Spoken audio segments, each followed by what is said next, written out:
The following program deals with a controversial subject. The theories expressed are not the only possible interpretation. The viewer is invited to make a judgment based on all available information.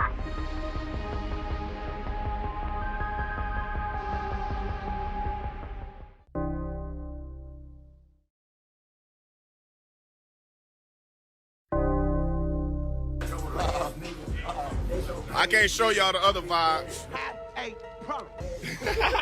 Shit. Just know that shit attached to the game. We have a problem. Hey, just know them motherfuckers attached to the game. Y'all can't see them vibes though.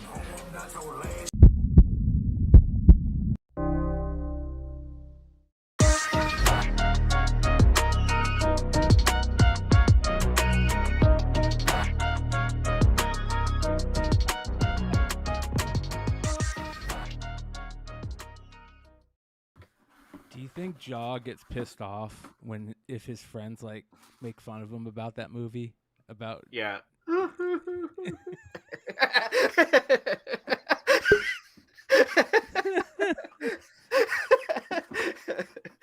I had to, right?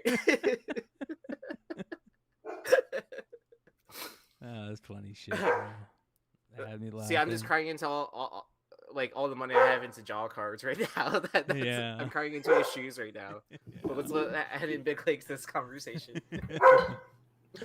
What up, Leg? How you doing, brother? Oh, that's a good sound right there. That'd be a good sound. What's my for? Are the birds bugging you? No, dude. Can you hear them? It's kind of weird going a little early early enough that the birds are still out and the sun is still up. Right, yeah, sun's still out on the West Coast. It's already sundown here. Yeah. People are like, what the hell?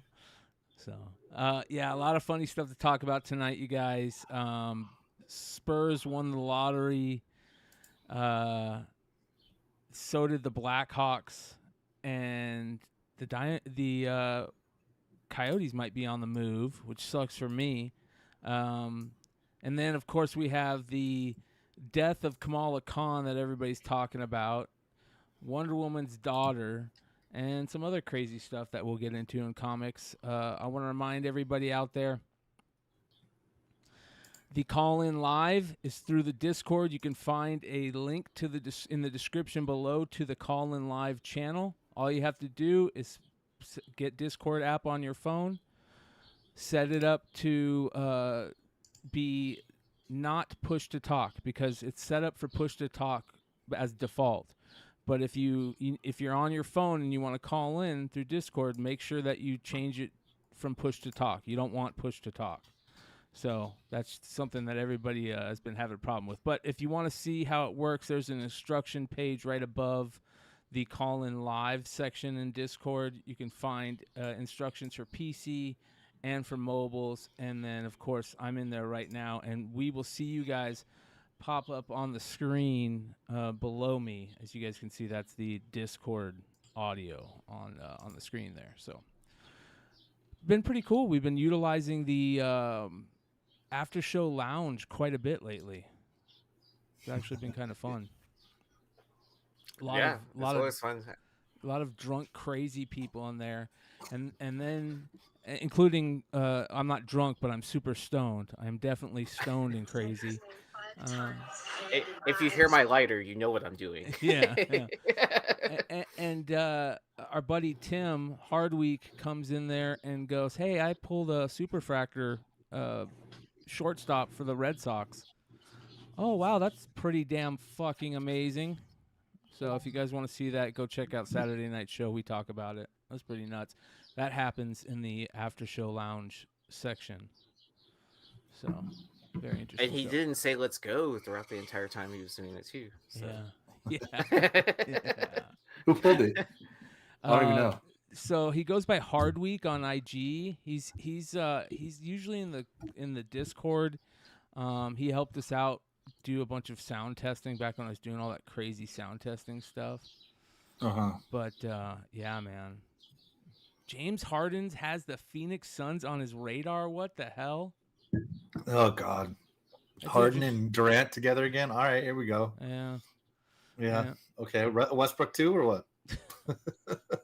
Jesus, I don't know if I even want that. I feel like James Harden is a cancer too. You know what I mean? Aaron, I'm about to change my shirt, dude. You were here first. Oh shit! it's because I got excited. I got excited that I sold the book on Shortbox actually. So that's why. Well, hey Sean, did you go? This shirt just fits well. Did you no hate on them. It's great company. But yeah, no, it's a great shirt too. Yeah. Did you go? Did you go to the Shortbox thing, Sean? No, I mean no. Last time, no, I didn't. It wasn't here. It was in Cali. It was somewhere in Cali. It was. I think it was in the Bay Area, if I'm not mistaken. Yeah, that's not close. Because like Big Remo went. Yeah. No, I saw. Yeah, okay. It was. Yeah, it wasn't like what I consider here. I'm doing a Comic-Con Revolution this weekend, which is in Ontario, but I'll be there Sunday. I'm gonna meet up with Big Clutch there on Sunday. Nice. And so I get to do that. We'll see how it goes. It's a small show, but it's cheap and fun. Matter of fact, I should probably buy a ticket, even though there's no way Sunday's going to be sold out there. All right. To start off the show, you guys, we're going to go back to Saturday night show and talk about the comments. If you guys leave comments on the show's YouTube panel, I'll try and go read them. So here we go. Of course, we talked about the Superfractor poll. We talked about Melinda's comics and the comic drama alert segment, and even more. But here's some of the here's the comments. Astro Wizard says, "Let's go. Watching Rewind now because I need my MCM fix." Blade Builder Mike says, "Guys, there was a guy who had a show in the early mid '90s here in Connecticut on public access TV. He was called Tampon Man. So controversial, he actually got kicked off public access TV. He'd tape a tampon to his head. Sometimes the tampon would be red to simulate blood, or he was just fucked up to use a real one. Who knows? Obviously, the comic you mentioned made me think of this because we talked about International Comics got those 9 9s for that Tampon Man comic. David Samuelson says, saying Momoko and Terrible together is repetitive. One cannot go without the other. Yeah. And Art Creative says, Decal cover is solid. What's up with that? I don't think that Decal. You guys see that Decal cover? The Rogan Gambit one? Yeah. I like it. Really? So, yeah. It came out this week, right? He didn't have a line at WonderCon, surprisingly. I thought it was I didn't see it. Was it last week? Maybe it was last week. Hold on here. We're going to take a look at it and see whatever. Yeah, it was last week. You're right. We'll go over this week's stuff here. All right. The A cover is gorgeous. The A cover is freaking beautiful, man. That's gorgeous right there to me. All right. This is the Decal cover that I think it's garbage. I think it's a great design. I just think that Rogue looks off. Way off. She looks like she should be in the Jersey Shore rather than an X-Men. And then Gambit looks like a bad actor on that like redoes IG scenes, like scenes on IG. You know what I mean? There's just something off about this. But the design is great. I love the background. I love the everything. So the incentive one is the one that's a virgin. Look how long her finger is, too. What's up with her finger being that long? It's magic. Yeah. Get it right up there. Get it right in there. I think it's cool with the daggers and the hearts is cool. I love how he does his signature still. I just think that's Jersey Shore Rogue, man. Definitely Jersey Shore Rogue. So, but it is what it is. So, and then only some lady from the South would know how to keep her hair like that poofy and that much rain. Right. Yeah. So, all right. So, a lot of crazy new stuff this week, man. A lot of crazy new stuff this week. Did you guys see everything that came out this week? We didn't go over it last night on Comic News Weekly. We didn't have a show last night on Comic News Weekly, but that's okay. So, we're gonna go over a couple of them today. Where is the John Tyler Christopher one? Well, this is of course one of the big books of the week, right? Brave and the Bold #1. So a lot of people are talking about that book. What else do we got? What was that book that had the John Tyler Christopher 1 in 50 vision? Oh, I don't know actually. There's that Neil Adams book. The Tomorrow's Publishing Neil Adams books. What up, Hood? Oh, it's Avengers 1. Avengers. What's up, 1? guys? What up? What's up, Joe? All right, back to my PSA submission. All right, here it is. This beat a book, right? That's fucking amazing. Great. So that is an incentive cover for it then? Yeah, I think so. Am I wrong? That's not an incentive? Well, it doesn't say incentive. It just says negative space variant. What's the 1 in 25 second printing? I'm not sure. I'm looking all over Discord and cannot find this push to talk business. So let me if you go into, it should be, if you're voice connected right now, you would go into your, this is on PC or are you on your phone? If you're on your PC, it's just open order, that negative space. it's open order. Are you kidding me? Yeah, I'm looking at a website right now that has it for $5.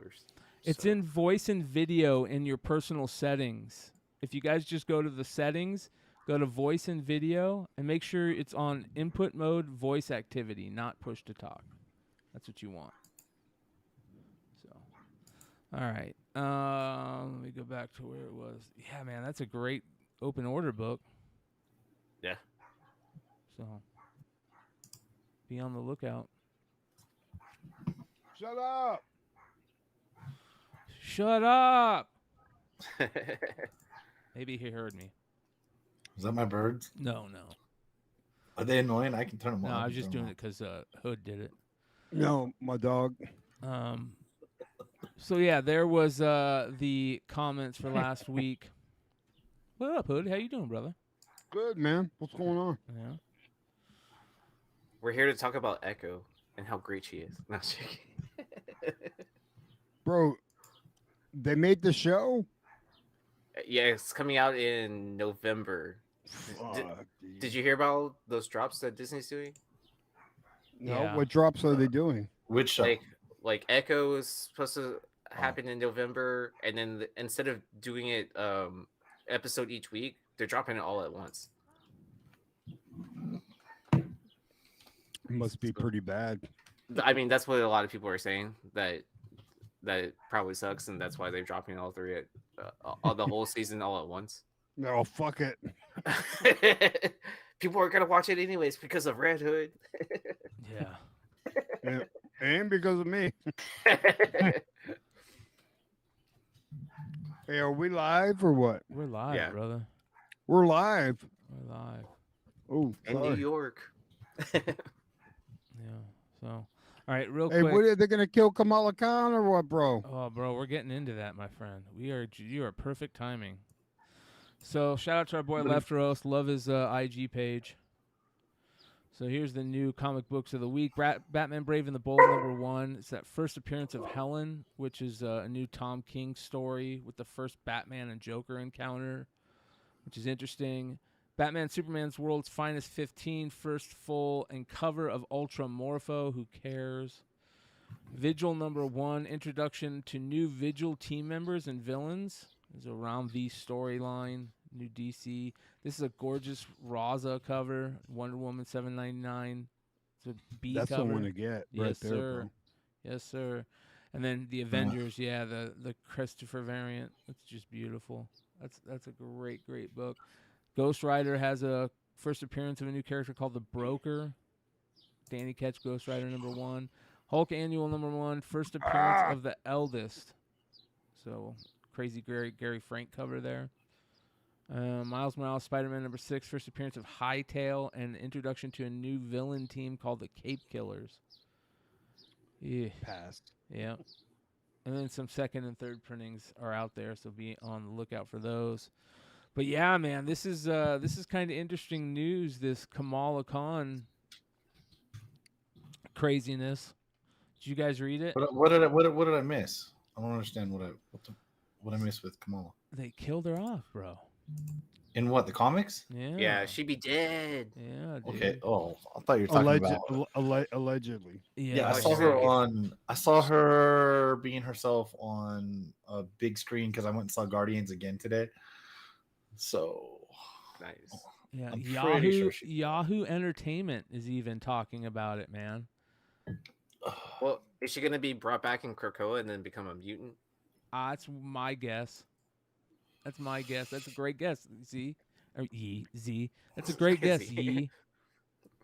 I'm stoned, you guys. The RSO is hitting right now, and I took a lot. And Yeah, that's how our man. shows become 3. Instead of like 2-hour shows, become 5-hour shows. Yeah. Mourn's a fallen friend. Yeah. How many people do you think? How many people out there think she's actually? Oh. Yeah. That's the best thing that could happen, bro.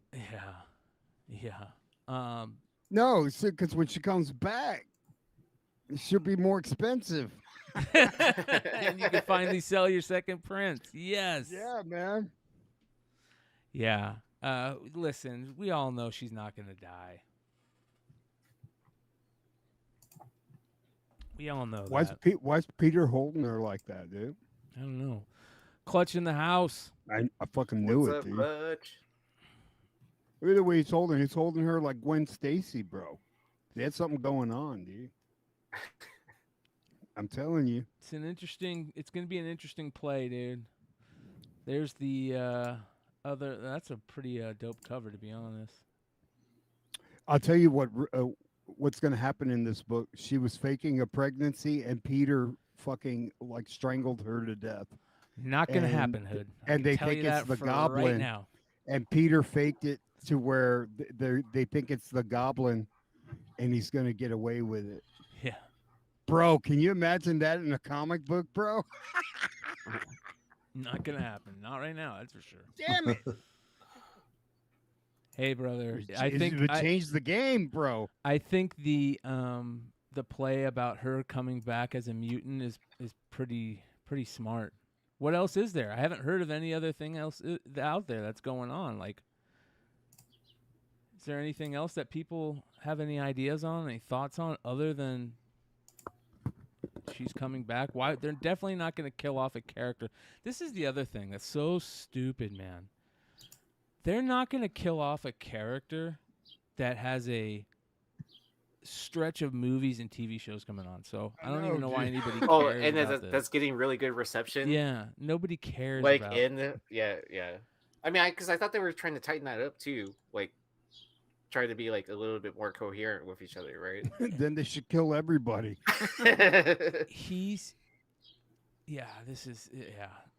is so weird, man. And here's the other thing. That character, they're trying to push that character. Yeah, it's got to be something big. There's got to be something that they're gonna do. Or It's they're all gonna, a dream. Yeah, Never happened. And she's supposed to be a mutant, right? So. Oh, to try to tie it a bit Yeah. more into the MCU. Yeah, make her a mutant instead of an An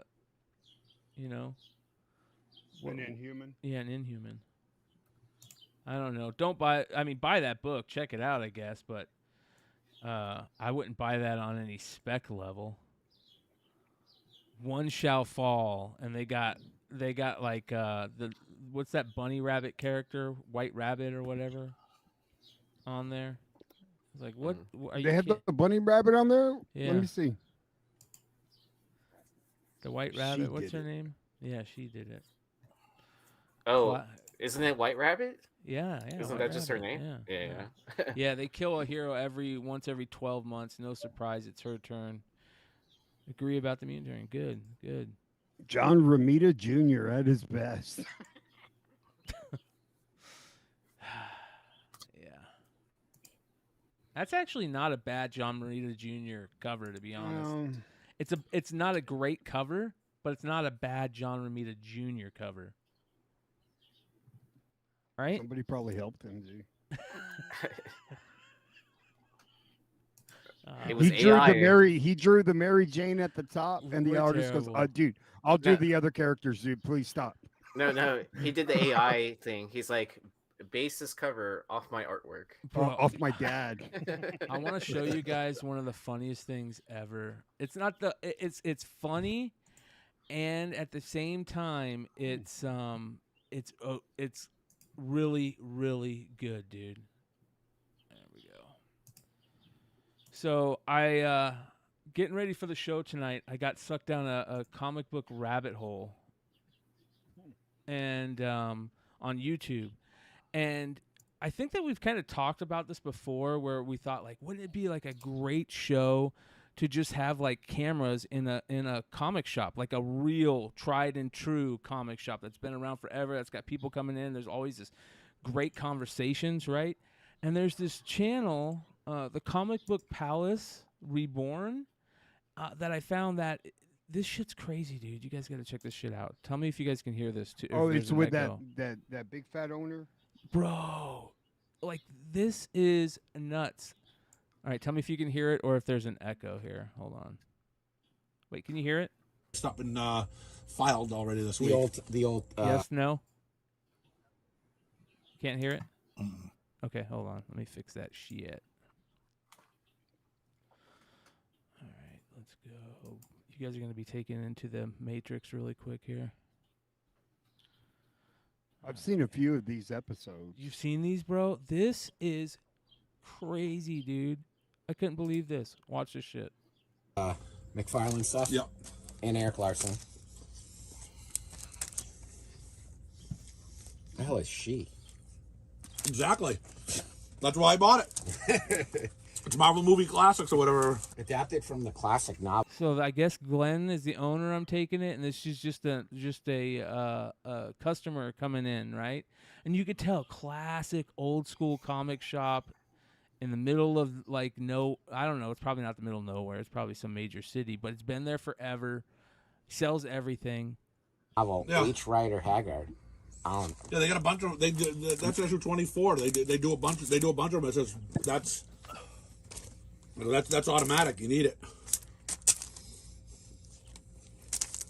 Was this one of those shops that was like secretly filmed by that one dude? I don't know. I don't think so. No, it's a show. This is a show, Oh, bro. okay. This dude, they have, like, you can watch the cuts. Like, it feels like maybe there's a mic or they got mics on. Like, they do a really good job with this. Put my hair fine. Yeah, piles of shit everywhere. The owner's eating there, you know? Yeah. Open soda right next to the books. Yeah. That's how you know it's a really good shop. I watched somebody do that next to a Batman one. I was almost freaked out. Were you cringing? Oh, dude, I was one. Yeah. First off, I'm looking over their shoulder because it's a small It's show. still going on in Captain Oh, yeah, Marvel. that's a real story, Like- dude. I'm sorry. For sure, that's the Simpsons guy, dude. He's got a microwave in there, bro. Dude, like, look at all the shit everywhere. He's got, behind him, he's got Magic the Gathering and sports cards. New shit, so. Just Bro, want to I cancel bet that Captain AC Marvel, so they leave the behind him brood in there fucking until leaks no one buys water it. onto Yeah. the books. He just got these books in, probably. He rebagged and boarded them, and people are coming in and looking at the new stuff, right? The fuck is this? Is that Moon Watch. Knight, the big M? Or this is funny coming up. I think he says something cool here. Yeah. I'm like, are you kidding me? Like, where's my waffles? Yeah. Oh, yeah, right here. Watch.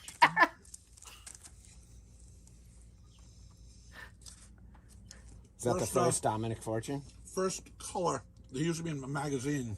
That was Total first comic book guy right here.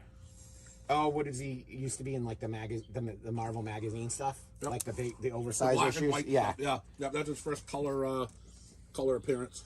You know, just knows all the shit. Ooh. Hitler. See, man, like this is a crazy show idea, dude. Ooh, that looks really cool. How long have they? That's actually a new book. That's by Source Point Press. It's How long have they been doing this, Hood? Do you know? I brought him into the it store. is, Yeah, you're right. yeah. This is fucking crazy, bro. But I just thought it was funny that somebody finally did that, took that idea, and did a comic show, and the first episode I watched, this guy sitting behind the counter, eating fucking food, selling comic books. This is a perfect comic show. This is better than Comic Book Men, I imagine. A Comic Book Man. Oh, okay. Did I watch it? Of course. We got 20 minutes a week of 8 episodes a year or Before something. Walking Dead. Yeah, and also like by the second season though, they were like somebody, and so like the big guy, like they had his beard all straightened and his hair all coiffed, and he had new tattoos and shit like that. And like, you know what I mean? Like all of a sudden they got like stylists and shit. It was pretty funny. They got a budget. And I've seen Ming Chen drinking beers in parking lots at every Cali Comic-Con. So yeah, this guy, dude, doesn't even know he only has half a mustache. Right? But I was like, you know what? I need to be a TV star. How would a tooth go from me? No way. Eat an apple. Man. I can't. Back the camera. I'm gonna film some SD. So I figure Must be a small I know I'm a toothbrush, fucking dude. dick. I'm aware. I bring you guys into pre-show McClay world today with that new show. Did you guys see this? This is kind of cool. What was in that bowl though? By the way, It looked like rigatoni, dude. Dude, that was The big old fucking fat that, pastas, dude. The one that comes in a can for kids, like ravioli in a can. No, man, it looked like a microwave. I bet that motherfucker has a microwave in there, dude. Oh, 100% he's got a microwave in there. Daniel watches them, dude. How long has it been that type of show since pre-COVID? Yeah, since before COVID. Wow, man. Shout out to our boy Dinesh. Did you guys see this shit? Yeah. The original art for the cover of The Amazing Spider-Man 300 by Todd McFarlane is on its way to Kansas City. Did a quick video shoot before it was picked up. It will be on display from May 26th at the Spider-Man Beyond Amazing the exhibition. So there you go. Bro, we also solved it. It's rigatoni with meat sauce, dude. Look. They got a spot, man, and we got watchers. Yeah, he'll color touch it with some meat sauce. Yeah, dude. Look at that. Mama Celeste. There we go. Come on, bro. I wouldn't let that fucking thing out of my sight, dude. No, that's take amazing. out fucking $5 million of insurance on that shit. Man, I was on. I'm sure it is personally. I bet it is. I was on a show with Dinesh, and he's like, "Oh, y'all want to see some original art?" And he pulls out that like it's no big deal. It's like kind of like, "Whoa, what the hell? You're just pulling that like out of a binder?" Like, yeah, his mom told him he'd get robbed, dude. That's true. Oh, dude, that's fucking phenomenal, dude. Yeah, beyond phenomenal, dude. It's pretty damn amazing. What did he pay for this? We didn't ask him that. That's what you should ask well, him. It was I think we did ask him. It wasn't that because much, if dude. he it paid wasn't like that much money, dude. Yeah. Right. If he paid 10 grand, he's the smartest man in the room, bro. If you paid 100 grand, he's the smartest man in the room. Yeah. If 500 grand, he's the smartest man in the room. Yeah. I bet he paid less than $20,000 for that. It was something like that. Yeah. All right. I'm about to subscribe to these Comic Palace guys. I love this. Dude, is such there's some actual store too. It says there's some episodes with guys going in and he goes, "Hey, what do you think about the new X-Men? Oh man, they suck." And he'll tell you his whole spiel on it and all that and who sucks and all that. Yeah, listen to him. Yeah. That's horrible. This possibly could be one of the dumbest things that has ever been made. Both you and I have seen like Three-Headed Shark on the Sci-Fi Channel. Yeah. Right. And I'm saying that looks dumber than any of that shark stuff. movie with Brooke Hogan on the Sci-Fi Channel where it was. All right, let's here. Yeah, here we go. it's Well, don't it be does not talking look bad good at about all. Brooke Hogan, man. And yes, Always the wanted the best coolest thing about father-in-law that one ever. is you can see you take it out of the box and you can close the box back up and display the box. That's awesome, just too. like it's in there. Yep, that's fantastic. You can actually see your toy. Tell me that Dude, doesn't I look like like that. it came off the shelf in the 1970s. That's a 1970s. That's a 1970s toy. The graphics, the packaging, and then once you open it up, you realize how much extra packaging. This is the book that got me. This is the book that Ghost Rider got me back into comic books. Bro, where is this shop? Daniel, yeah, where is this shop? This is Midwest all day, but somebody's got to know. All right. Oh, this is interesting. I think he talks about this. Watch this. This is kind of interesting. Yeah, don't chew on it. You know, it's Don't stare into Massachusetts. Yeah. All right, I was a little off. there we go. Massachusetts. Yeah. So we gotta send That's like really cool. Longshort over there, right? Or Now, something. you gave me a list a while ago, and I don't know what I did with it, but there's three here, books right you were here. looking for. Okay. Ben sees banned for Was sure. Spider-Man 132 the one you were looking for? I believe it is. This is total comic shop guy stuff, man. Yes. This is the issue that appears in the Electric Company. When Spider-Man is first introduced on the show, Yeah. this is what the guy is reading to say Spider-Man's part of the show now. Oh, really? Yes. Okay. So this is part of my nerdy comics. Oh my that God, appeared let me in go home movies and jack TV off collection. now. There you go. I couldn't remember the other two books you had told me though that you were looking for. I couldn't remember, but I thought it was 132, and I says I know Matt. I think this is the one that Matt wanted. Return of the Living Dead Part 2. It has the cover, and for some reason, on the Have a good cover, night. they changed the issue number and like nothing else. It's like issue. Total comic shop talk, All right, bro. I get it. That's the type of stuff Fucking that, right? That's the type of stuff you go into your store and you Bro, I hear. gotta If see you're a for sure. comic shop owner, you hear that type of shit on a daily basis, bro. You hear that type of shit on a daily basis. Enough to make you go crazy, I imagine. We're gonna have to get Jesse on here one of these days to start telling his Is that the one from the Electric Company? yeah, comic shop horror stories out there. Oh, dude. Yeah. Oh, the good old days, dude. I don't miss any of that shit. I worked at a shop for fucking 12, 13 years, bro. I would hear everybody's fucking bullshit and all that. Yeah. Oh Well, my lord. yeah, it What is is what it is. happening? All right, some interesting news for comic stuff. We talked Bowman a lot lately. Hobby boxes are not where it's at, even though the hobby box is where the Superfractor was pulled out of. But here's the interesting stuff right here. Oh, someone actually pulled the Superfractor now? Not the Drew Jones.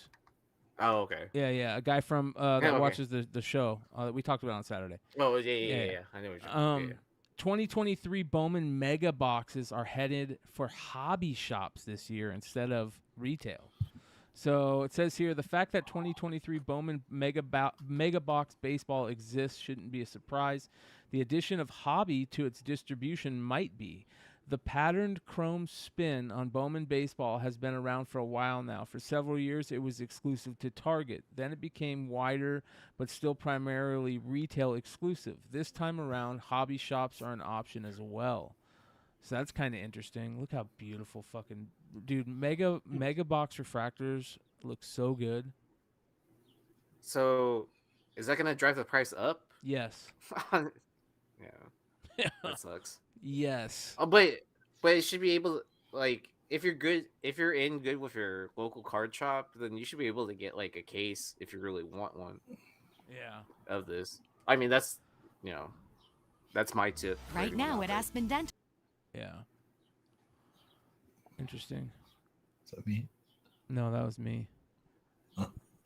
That was me looking at your clip. That is hilarious. Oh, sorry. No, I was more don't trying be to sorry. get the. That's funny shit, bro. But here's this video page. Just check out this dude's thumbnails. There you go. From the videos page. Oh my lord, dude. Hold on. Look at episode 30. It's showing what I his tried name. to Sean's enamored with this dude. We gotta find. This would be the third time we've gone and checked in. I don't remember, but I. All right, on his videos page, thumbnails. Yeah, look at the bottom right, middle right now, all the way to the right. 30. And one more. Look at this dude. Yeah, that one. Just look at the picture. All right, this guy doesn't take himself that seriously, so I'm pro this guy. I'm pro Glenn. Let's go, Glenn. This is what got me right here. The thumbnail got me. It's a guy holding a short box, but it's a bazooka. I was like, you didn't blow shit up. I thought it was speakers at first. Or like a boombox. Yeah. What is that, Rat Man at Comic Book Palace? Yeah. Oh yeah. All right. Never mind. I like this guy now. Oh, he's doing a Killing Joke homage with the camera. Yeah. Oh, hey, there you Jaws. go, Brian. Right there, the Jaws. Yeah. Homage. Or is that a Nirvana homage? Bro, this is not one of those filtered catfish guys. I'll tell you that. He shows you who he is. He's ready to party. How many followers Hell does he yeah. have, dude? Like Dude, 2,500 or something. This show is good, bro. I'm telling One more you. now. Yeah. One more now. I got him for sure. 2,800, almost 3,000 subscribers. He averages like 3,000, 1,000 to 2,500 per video. It looks like. Yeah, he's genius, man. This shit's really, really good. Watch this. Let's take a look at his new books this week. Welcome to the New This Week video for March 8th. I'm going to start it off today. First to wish my mother a happy birthday. It's her 83rd birthday at the end of the week. Francis Manipal does the artwork. His artwork is usually decent. Scott Snyder, for me, is... He just knows his shit and goes for it. Yeah, All right. man. There we go. Not bad. Love the GPK Chrome box sitting right next to the counter. I know. He's selling packages of them. The smart thing is, what is this? Is this Ninja Funk? Hold on.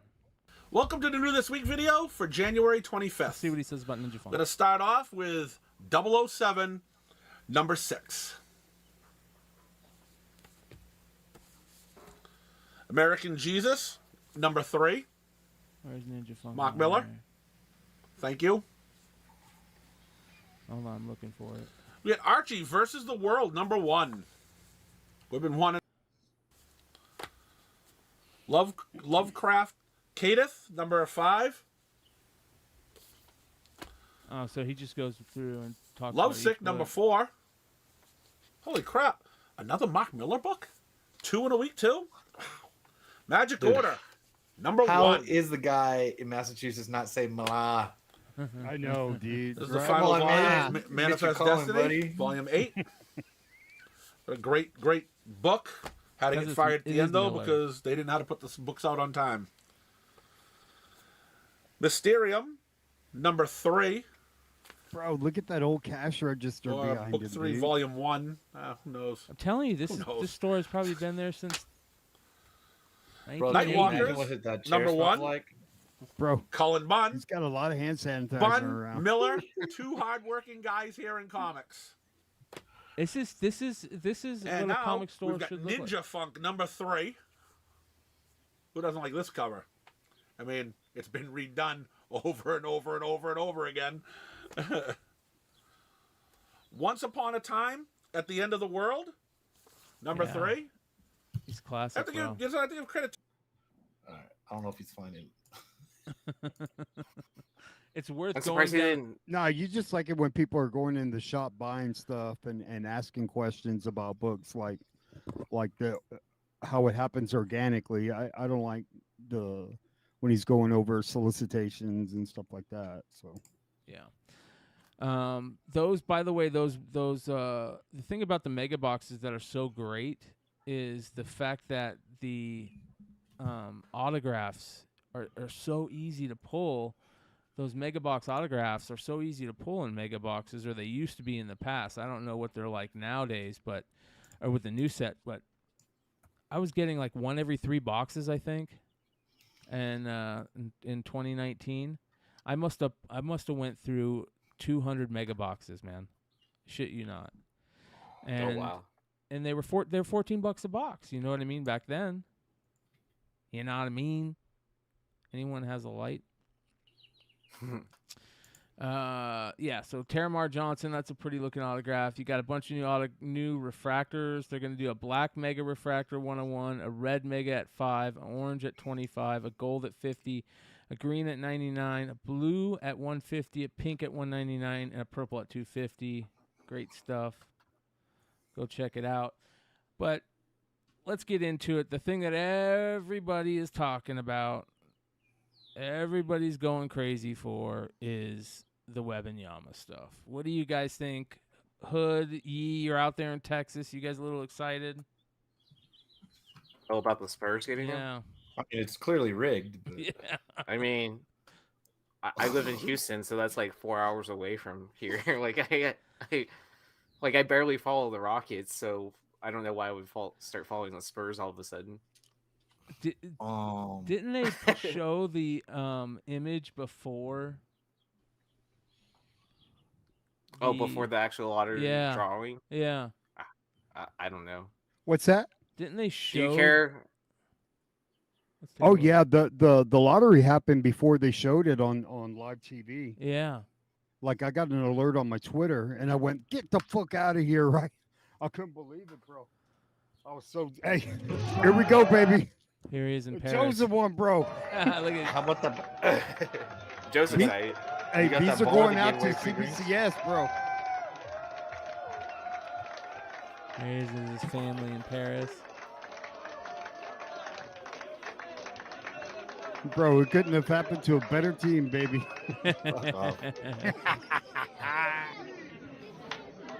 So your only other number one overall picks are David Robinson, Tim Duncan, and this guy? Poor baby. Hey, we know how to coach a number one pick, bro. Right? We know how to procure them and then get them to the Hall of Fame, bro. Yeah, all three of them. All three of them, at least means that means Dame's probably going to be a Clipper now. He doesn't like tanking, so. Are we? I'm all over the internet. I don't know why you can't. Cheat to win, baby. Cheat to win. You did. That's weird. I'm on. Is anybody having in the chat seeing issues with internet stuff? Let me know.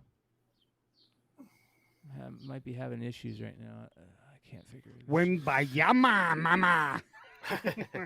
Wembanyama, mama.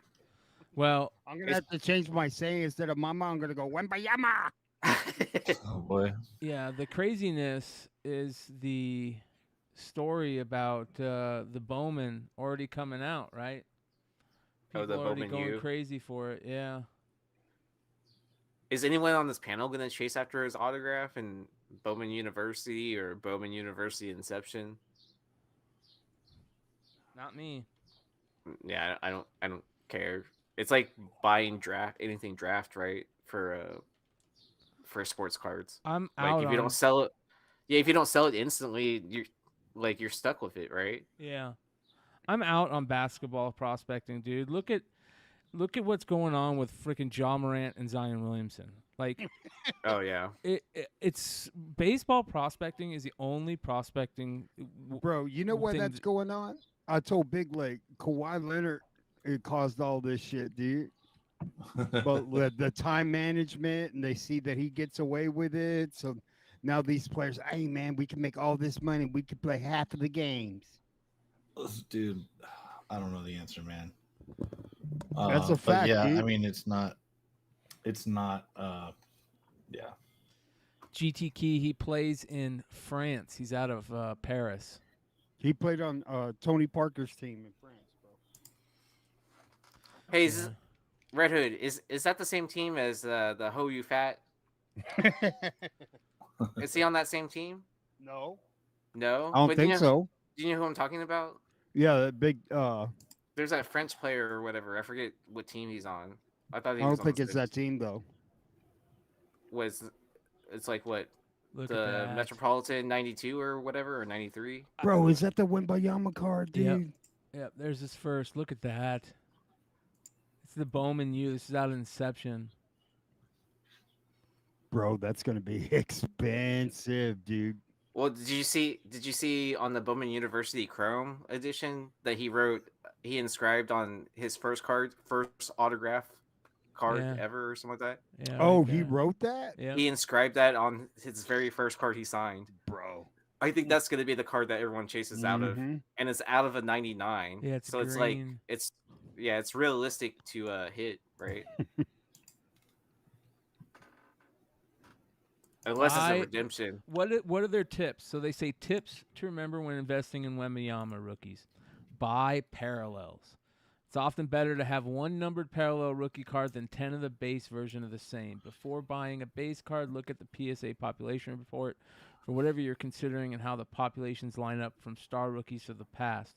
Try to find a parallel or short print that carries a fraction of the population of the base. Supply and demand play a major role in long-term value, so always buy something in limited supply. Fucking A, man. Huh. Parallels is where it's at. That's why baseball, and here's the other thing. Let's talk about it. Fucking John Morant out there getting ready to get kicked out of the league because he thinks he's fucking, what's his name from Don't Be a Menace to South Central while drinking your gin and juice in the hood, whatever. Yeah. He thinks Great he's movie. that. Yeah, he thinks he's that character, bro. Like he thinks he's him in real life, man. That's And 'cause when you have a generation that grew up on Grand Theft Auto, what do you expect? yeah.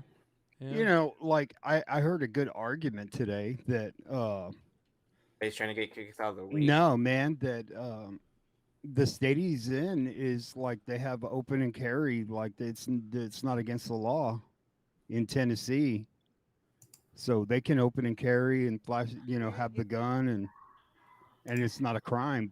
And he's not even on the NBA property or anything, dude. You know what I mean? Are you talking about this clip from John Morant right here? 40s and 9. Hey, I'm going here and get me a malt liquor Slurpee. I can't believe they got this on camera, man. What'd you say about my mama? What'd you say about my mama? Better bring back my change. I love how it.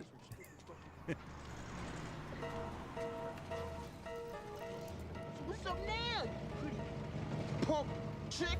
Yeah. Hey, what's up? Ashtray. Right here. They call him Ashtray. Yeah. I said, do we have a problem? Got a problem here? Do we have a problem? Right there. All right. Play a little game. Right here. I said, do we have a problem? Classic, dude. Yeah. Dude. That's I know straight what up I'm John watching Morant, after this. bro. That's straight up John Morant right now. Yeah, dude. I saw that in the theater in high school. Yeah, dude, it was great. He's like, I'll suck your dick. And he goes,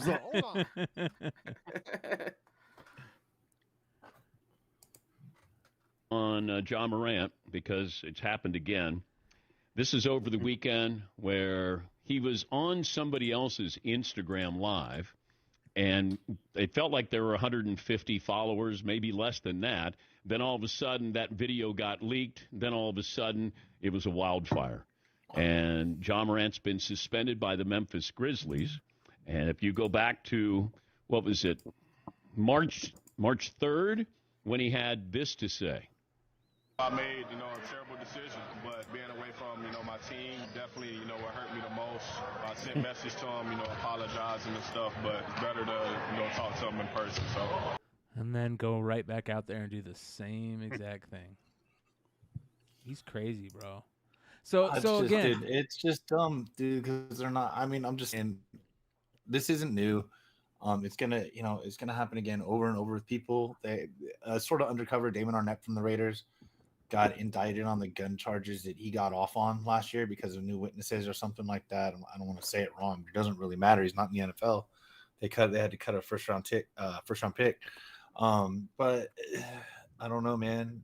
All I know is I did a lot of dumb shit to impress my friends, but nobody gave me millions of dollars not to do it. That's all I gotta say. You know what I mean? I've got clinked up before, doing really dumb shit. Mostly just drunk shit as a kid. But what happens when crimes or anything. But it's like, yeah.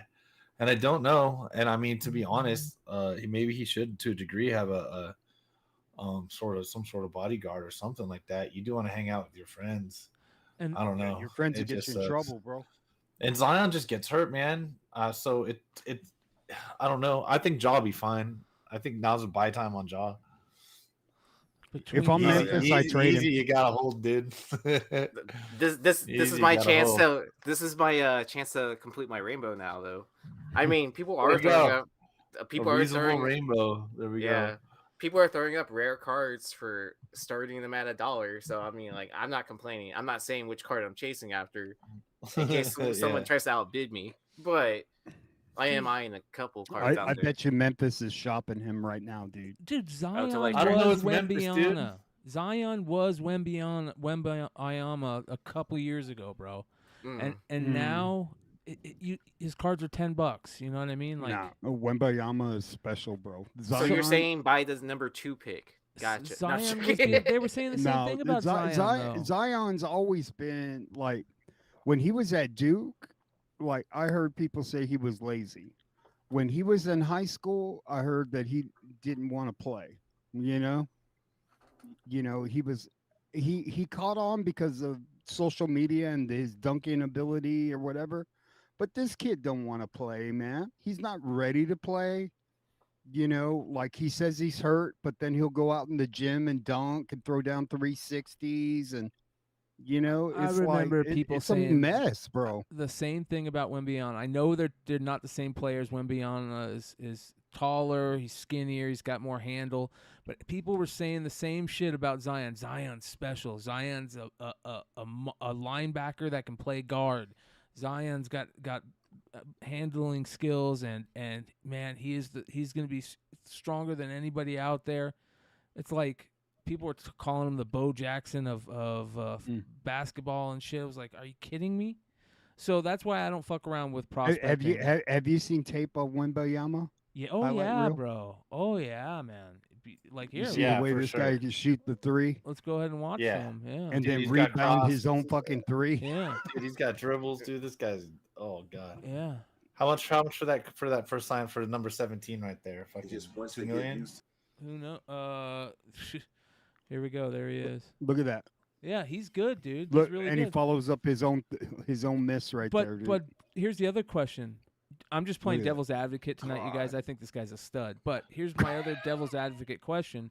This guy is pretty damn fucking out of the ordinary tall. Do you think his bones and his body is going to be able to live up to playing something like this on a 82 game season thing?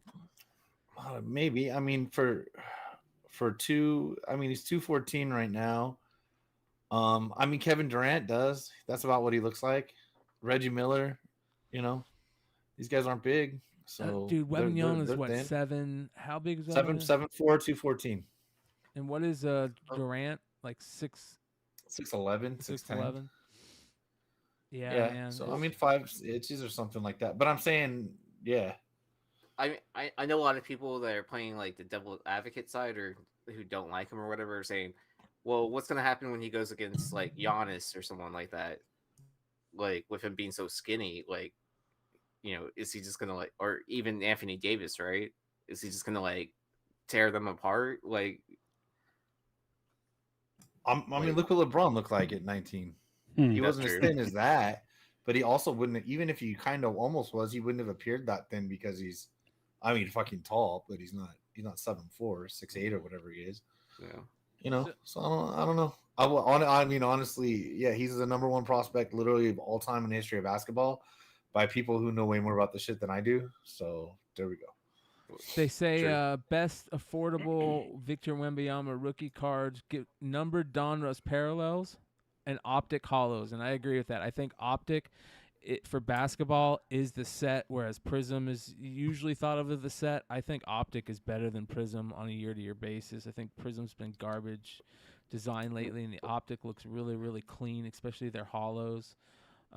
Numbered Prism rookies are good, and contenders. But also, I was gonna say also in Prism though, in basketball, like there's no big chase like there is in football. Yeah, like the quarterback, like whatever whatever the super short print card is, right? Hey, I'm sorry, dude. Jimmy Buckets is a fucking beast, dude. Oh my god, He dude. is. But that's Is it color that's old blast stuff. I in Bro, Prism? they just took out Boston, dude. Let's see what Jimmy Butler rookies go for. Let's see what they sell for right now. Nutler. Yeah, Philadelphia looks real smart for getting rid of him, right? Right? All right, let's go. Sold.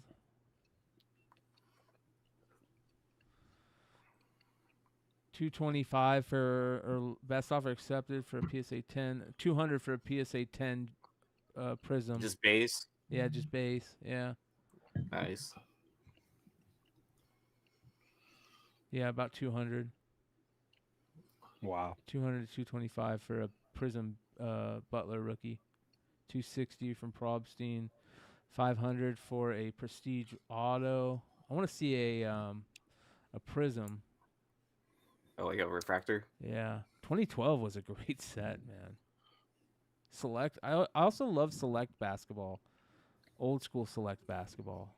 I think we're starting to get to the point where it's time to start picking up, or it's already been time to start picking up some of those OG Prism sets, you know, and picking up because there's less parallels and Yeah. less printed. And picking like up some of hollows the actually mean parallels. something during Yeah. those sets. Like, cause look, like how many cards have we gone through so far, and how many hollows have you seen? None. Yeah. Not a single one yet. Which is absolutely crazy. I mean, in thinking of today's terms, right? There's of the how many first one parallels. right there. Yeah. I'm just thinking of how many parallels are out there now, right? Mm-hmm. Yeah. Very interesting. I love that set. And Embiid winning MVP was laughable. You think it should have went to the Joker, Doc Joe? Yeah, especially now. Well, he had a good game, but you know when they switched up, they shut him down in the fourth quarter. I mean, Yeah, Anthony, but when they Anthony sink Davis, bro. Yeah, when they sink the Lakers in 5, then it's not. It's gonna be Bro, the chosen one, big leg.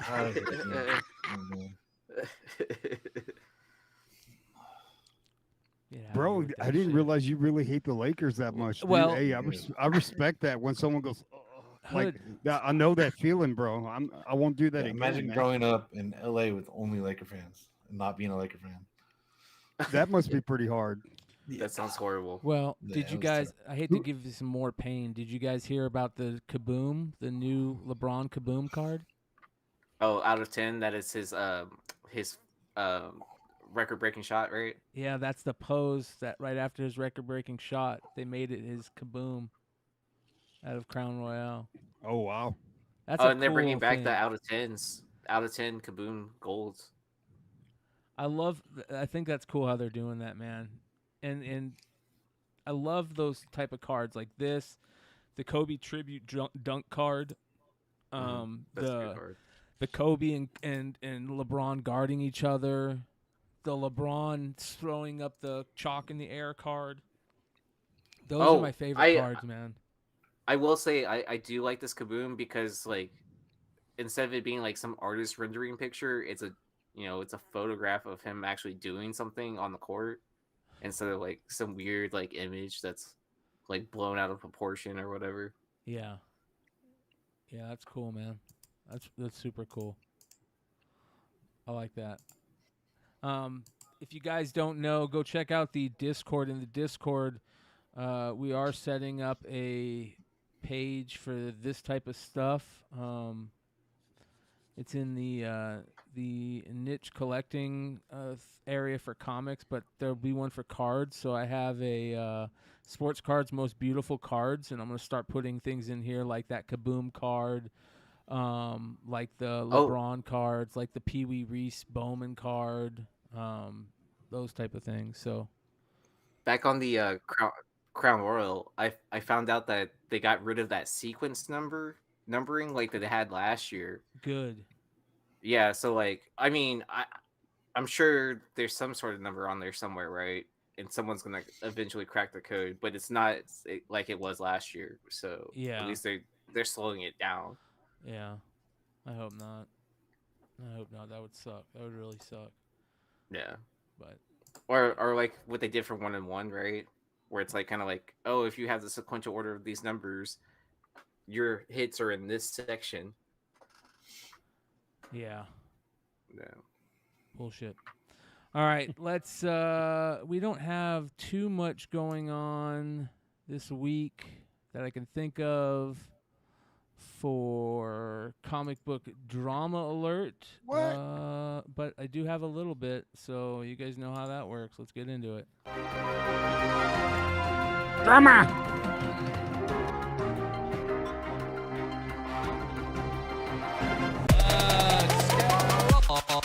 Into the into the into the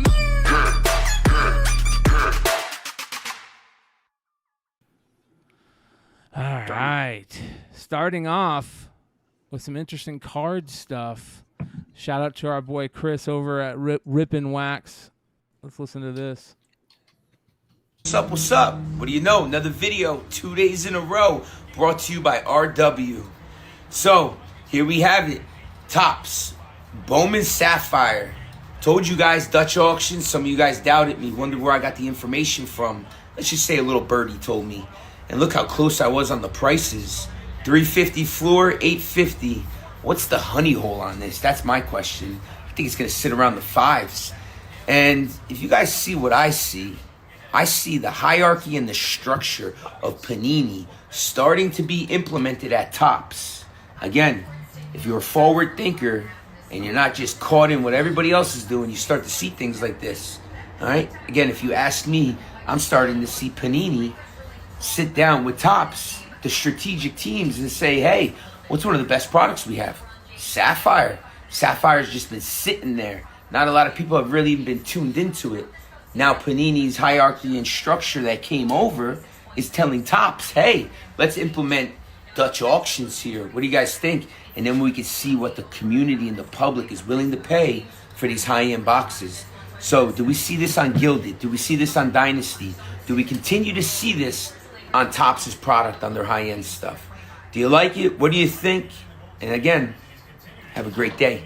What do you guys think about that Dutch auction bullshit on Panini? It used to be Tops would release them. Their Montgomery Club people would get first dibs, I think, and the boxes would be anywhere from $150 to $250 over the last 5 years that I remember.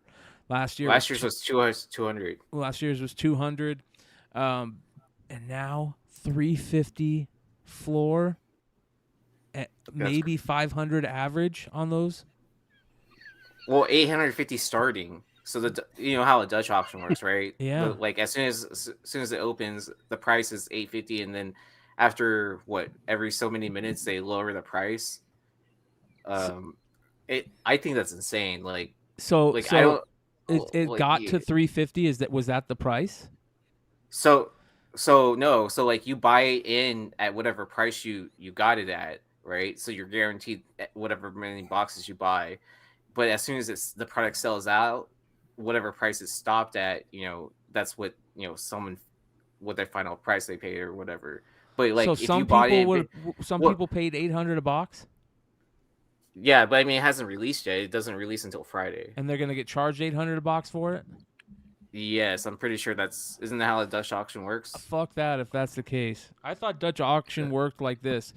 You figured you put it up there, and then the Dutch auction figures out that sweet spot that they charge the box for, right? The average of what people paid for? Yeah. Because I thought you just buy in at whatever price you're comfortable paying for it, and then once the product sells out, it's out, right? Let's take a look. I don't know. I've never participated in Dutch auctions because that's how Panini does almost all their shit, right?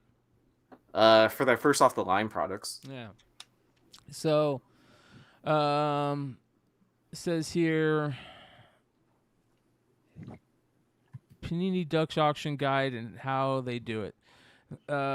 Imagine you sell wristwatches and wall clocks. You sold watches and for $20 and clocks for $100, but suddenly someone buys all of your watches at $20 and begins to sell them at high volume for $100. Now you're worried about selling your wall clocks too cheap. What if you're selling them for $100, but they could be sold for $500? How should you price them? Panini faced a similar situation during the big card market explosion, when blaster boxes began to resell for 5 times the price tag and hobby boxes were snatched up upon release. To make the most of the situation, Panini implemented a Dutch auction system on their website. Investopedia defines a Dutch auction as a market structure in which the price of something offered is determined after taking in all bids to arrive at the highest price at which the total offering can be sold. In this type of auction, investors place a bid for the amount they're willing to buy in terms of quantity and price. Historically, it's a relatively reliable method of determining market value. Panini uses a modified formula. Nonetheless, it safeguards against underselling, and the initial asked for price estimated as well above the market value, then lowered it until people started buying.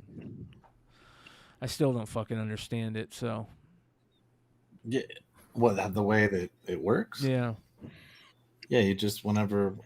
It'll just sell. It'll eventually sell out. People just keep buying it, whatever price point it is, and then eventually, when they reach what this guy with all his reach says is $500, somebody will jump in and fucking buy the rest, and it'll be over. Yeah, and they probably limit how many you can buy within. I'm not sure. I mean, it's sure. tops. Like, I mean, to a degree, they limit. I don't think you can buy them all, but right. Like I would assume that the max you could buy is like 10 boxes, like a case, right? And then to add on to your point also, so Bowman Sapphire is not included in the Montgomery Club. Bowman Chrome Sapphire is. He is right on how the Dutch auction works. Sweet. Yeah. I was right about something once. He's pretty much right about a lot of stuff. Shout out to Rip and Wax, man. I like that he's back. He's doing stuff. I need to hit him up again and send him an invite, because he said he would jump on at some point in time, because I still have his box to give away on this channel. So yeah, I would have opened that shit already, bro. I bought a box from him, and he gave me an extra one for free to give away on the podcast. That's badass. Yeah. So I think last drama alert we were talking about creators telling collectors what firsts or keys were. You remember us talking about that? Well, Mel don't play around. Mel went straight to the source. He said, I emailed the creators of The Sickness about their books being print on demand, and here is the answer. I did forget to put the specific title. I did a follow-up email with the title. I was awaiting a response. Generally, their titles are not print to order. So he asked them if they're print to order. Let's see here. Right. He says, I don't know which specific book you are asking about, but generally speaking, they're not print to order. There's a first edition. If there's a demand, we print a second, third, etc. editions. If you're asking about particular title, let me know. Thanks for reaching out. Mel said, yes, he's talking about The Sickness. And Tom said, that's what I thought, but I didn't want to assume. Yes, first edition of issue 1 is already printed, so eventually if it'll sell out, and we'll do a second edition if there's a demand for it. Right now it seems likely. Does that answer your question? And Mel said, follow up for The Sickness. So it is not print to order. And, if you guys have any questions on books being print to order, the best thing is just to reach out to the creators or the printers or something on IG, social media. Most of the guys will respond to you on this stuff, which is the good thing about social media, right? If they haven't blocked you. If they haven't blocked you, yeah, exactly. If you're not hood. Shout out Donnie Cates.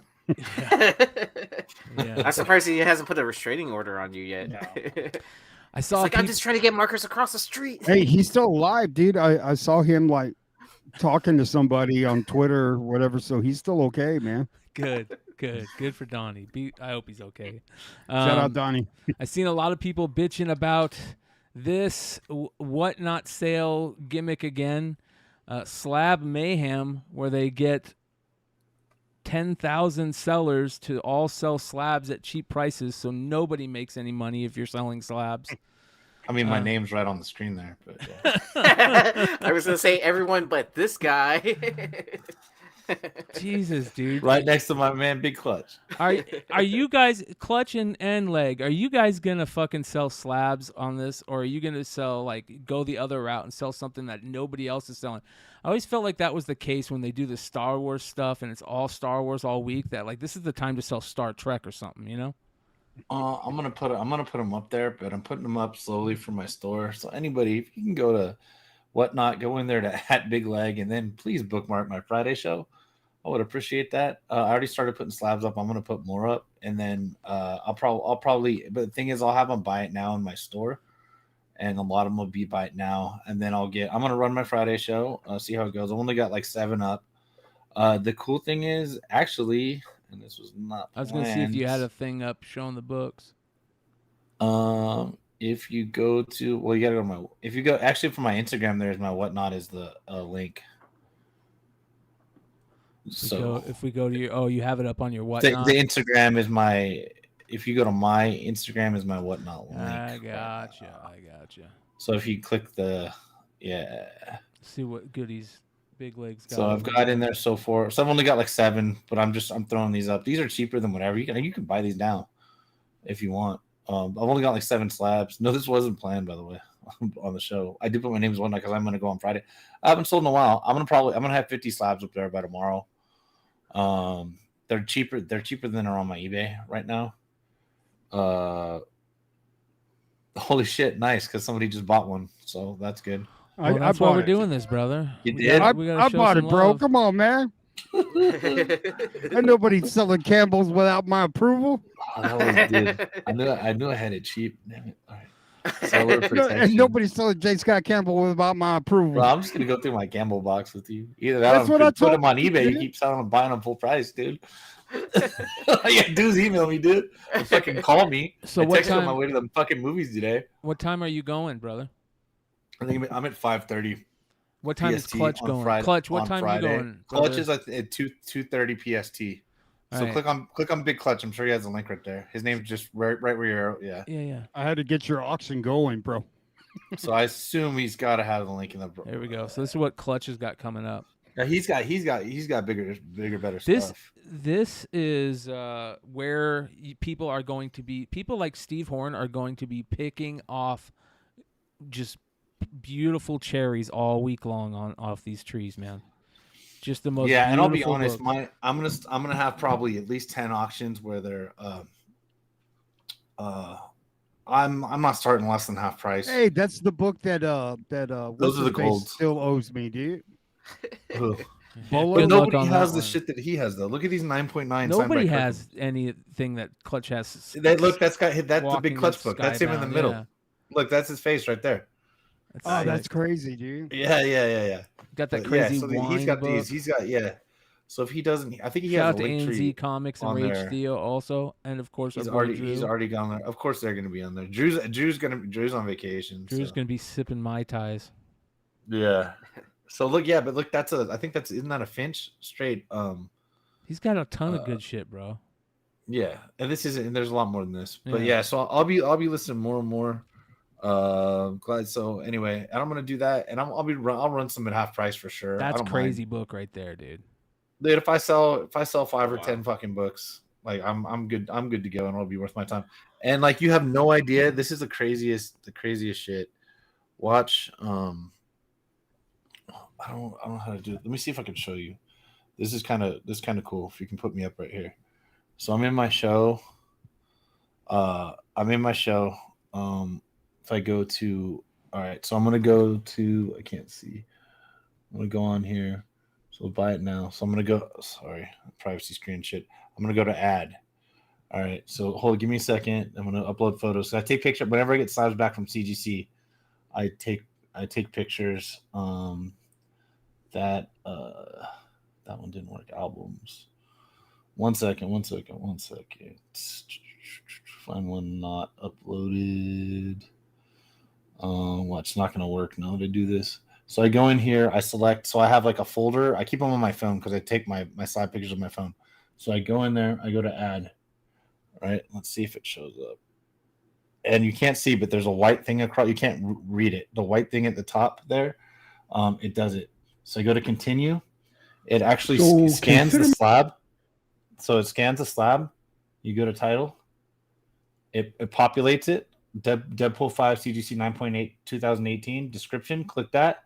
Deadpool 305. God, I'll get CGC. Garbage Pail Kids, Trading Card Homage, Scotty Young story. Oh God. So look, it auto fills it in. It fills in the slab number. It fills in the grade. Wow. Fills in CGC. All that shit. Right. I go to done. I go to It does it that fills on in Whatnot? character, Marvel Comics, genre, feature, CGC 9.8, certification number, all pre-filled by just a scan on my phone. I hit next, shipping profile 1 to 2 pounds. I put in, then you got to put in the price, obviously.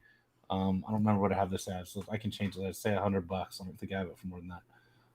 Done, publish, and uploading pics, and there it is at the top. Done, listed on the slab with all information filled.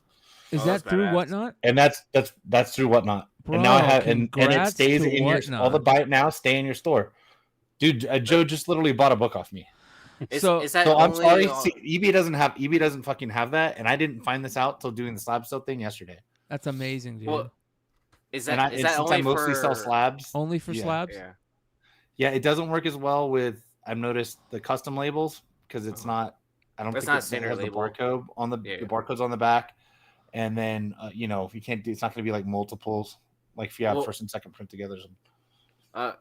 Is it only for Apple though that this works? I don't know.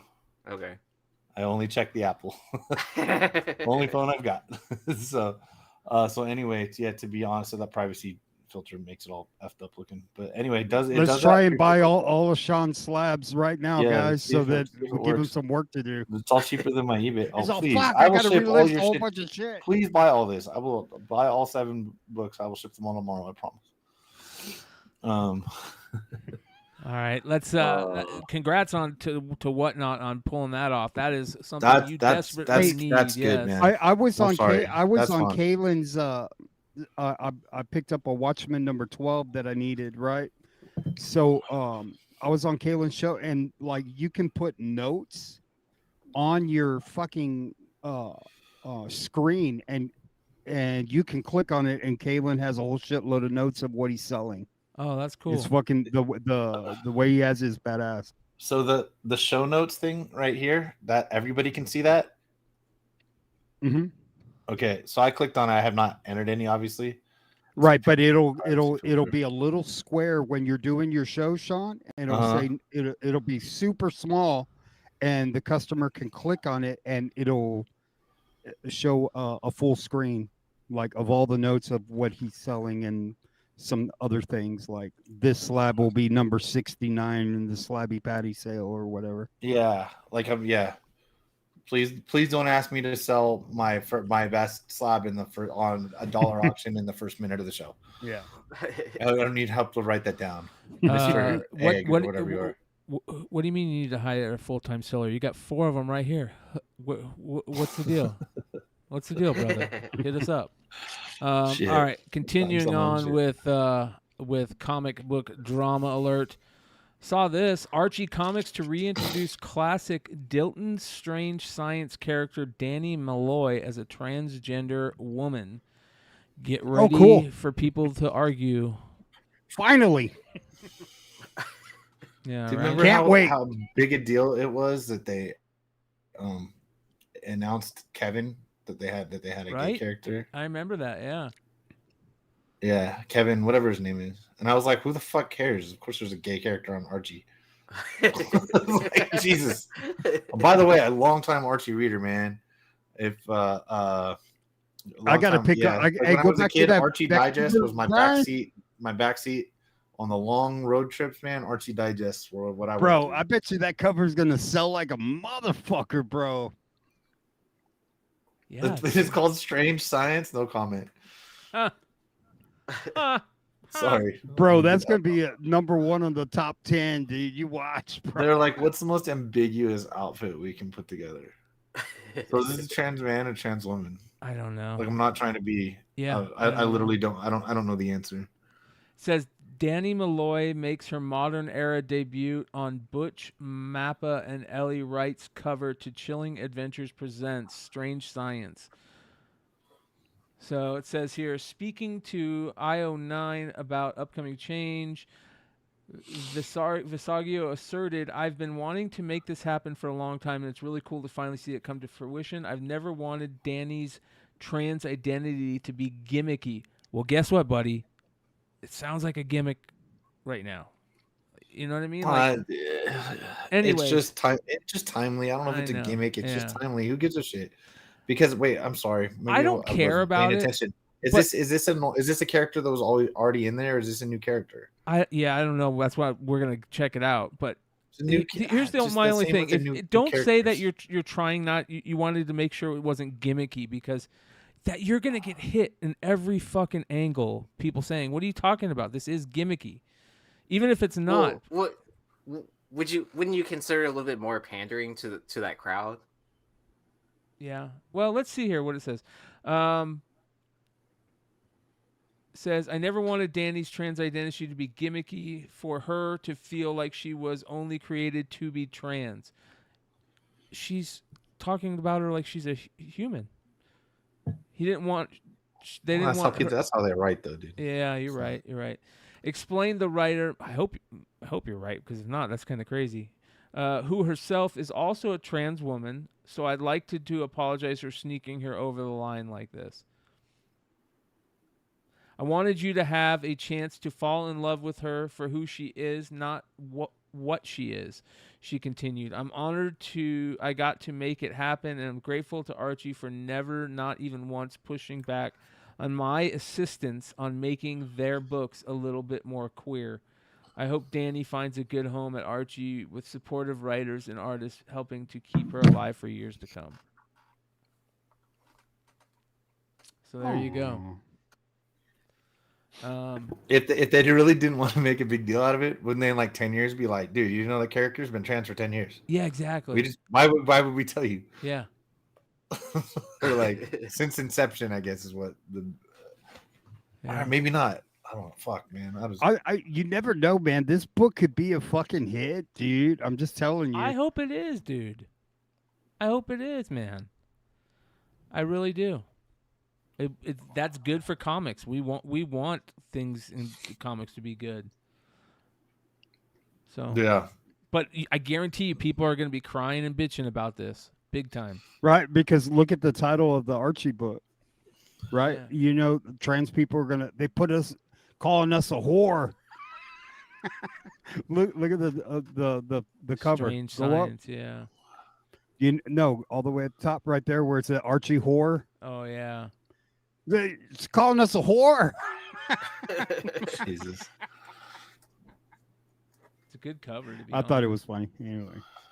It's not a bad cover. Whatever's happening, man. It's whatever's happening. We're gonna get canceled. I don't know. So is it a thing where that is it a thing? No. Oh God, come on, dude. I'm just staying quiet. I'm letting let Sean- dig the hole. Yeah. No, is it our Let's see what the comments look like. Is the trans community traditionally colorblind because those clothes don't match? That's all. This is the whole reason that I wanted to bring this up, was to go read the comments. If there ever was a time to go 100% retro by returning to the 50s, this is it. The market is practically screaming at companies to stop adding the woke propaganda, and yet they chose to double down. It almost seems that they care more about the message than the money, or like someone is forcing them to. American comics are on the brink of death. If it wasn't bad enough that kids prefer to play video games or play on their phones rather than read anything these days, the quality of the comics being produced is at an all-time low, with a few exceptions. The emphasis is squarely on publishing the woke ideology rather than to tell good stories. Jesus. Yes, rudely changing a character's personality and appearance is exactly what it takes to make us love her for who she is. Dude. Yeah, they're getting tore up. Well, of course they are. I don't look in life. I don't know. I mean, I don't use it that much, but I mean, I have the degrees in advanced degrees in marketing and jobs doing things such as this. And I mean, you start with target audience. Do you know what I mean? Yeah. And I don't care because this doesn't bother me. I know I'm not Archie's target audience anymore.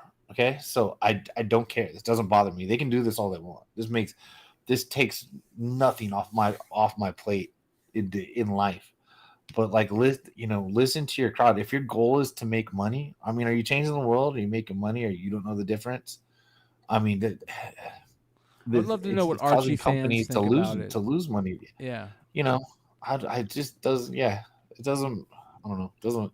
It's a one shot, I guess. I don't know. There's nothing wrong with it. Go ahead and do it. Just, oh, it's the a thing one is, shot. if you get, it's what it says on the cover right there. I don't know. Okay, I see it. But if you get, even if it's not, it doesn't matter. But I'm just saying, if all your, they say, all publicity is good publicity, but I'm not completely sure I believe in that. I don't know. Go ahead and make it. Maybe it's well written. Maybe it goes over well. Maybe it's a great book. Maybe that's like a 1-page portion of that book, and we don't have to, nothing matters about that. It's just now this book has publicity when a one-off Archie book, Archie one-shot, is going to have zero publicity whatsoever. So I don't know. They've got the publicity, but I don't care. I'm not reading that many books to start off with right now. I'm reading less than I wish I was. So I'm not adding too much to my plate. There's probably no Archie title would be it. Sadly, I love the characters. It's just I'm a man in my 40s now, so I don't read Archie. It's not because of any ideologies that they have. So I bought a stack of Archie Digest for my friend's kids off Dan Parent in Baltimore, because I was like, dude, he likes to read the comics. He likes Spidey and all that. But I was like, hey, man, maybe you'll like these. I liked them when I was a kid. Like I said, Archie Digest in the back of the car, going up and down California to see grandparents and stuff like that in the summers. Archie Digest, man, for $1 something at the store, my mom's got me occupied for like 3 hours, Well, what do you guys think about this then, taking it from another angle as a spec play? What about picking up issues like this, right? This is from 1989, it says. Dilton's Weird Science, Volume 1, Number 2. It's in 1989 from Archie Comics. It says, Dilton Daly introduces Danny Malloy to his grandmother in Dilton's Weird Science, Volume 1, Number 2. And then if you read it, it's kind of interesting because they're even like playing off, like even back then they kind of had a thought, which is an interesting, right? Like it says, Grandma, I'd like you to meet my friend a friend of mine, Danny Malloy. And Danny says, hi, Miss Doily.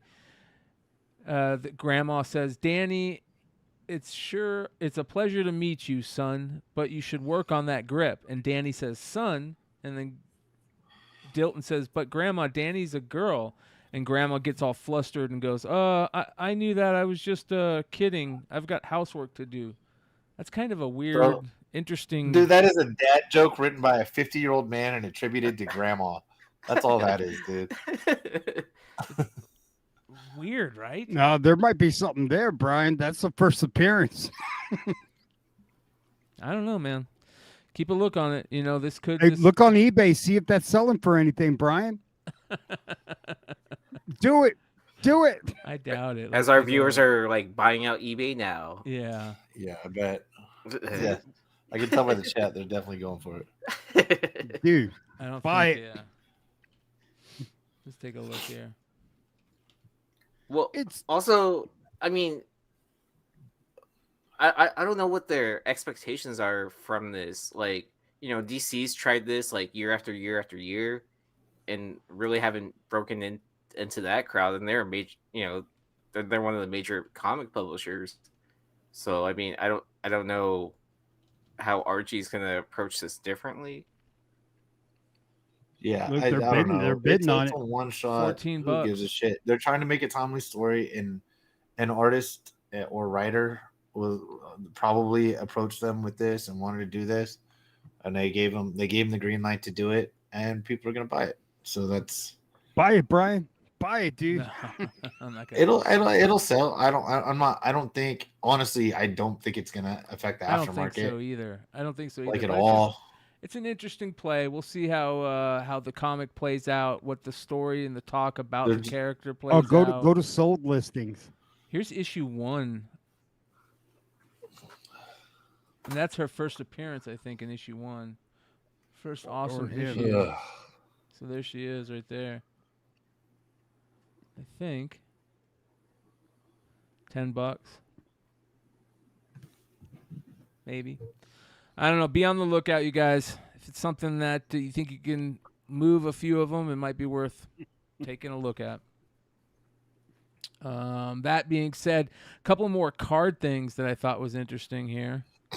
Backyard Breaks is at it again. Ooh, I heard about this one. Did you?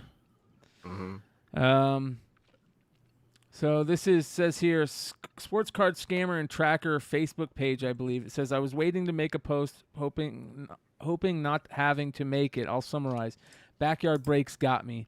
Joe Burrow bounty and 2020 contenders. If you hit, you get a free Nebula repack, their biggest repack. I bought, promoting 6 boxes left and no QB auto hit. I bought a box, $2,200 and some change. I hit the Joey B, and they didn't mention it was a redemption, yet alone an expired redemption. I would have never chased it. Panini offered me only points since it's expired. That's not all. I ripped the Nebula repack and hit a BGS Giannis Rookie Auto 9.5. My package came 13 days later. No Giannis. And they posted all the big hits that night on their Instagram except my Giannis. Go figure. I have been on them every day since for the same card replaced or a Giannis Rookie Raw Auto and a Joey B Raw Rookie Auto at the total value of a Giannis 95 around $2,500 in total. They said they will, but have been MIA for over a week or something, it says. Update.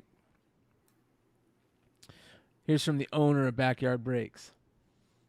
First off, we sincerely apologize for the inconvenience. We sent you an email on Friday letting you know that we were doing everything in our power to take care of it. We've been trying to fulfill your specific request of 2 raw cards that add up to that value.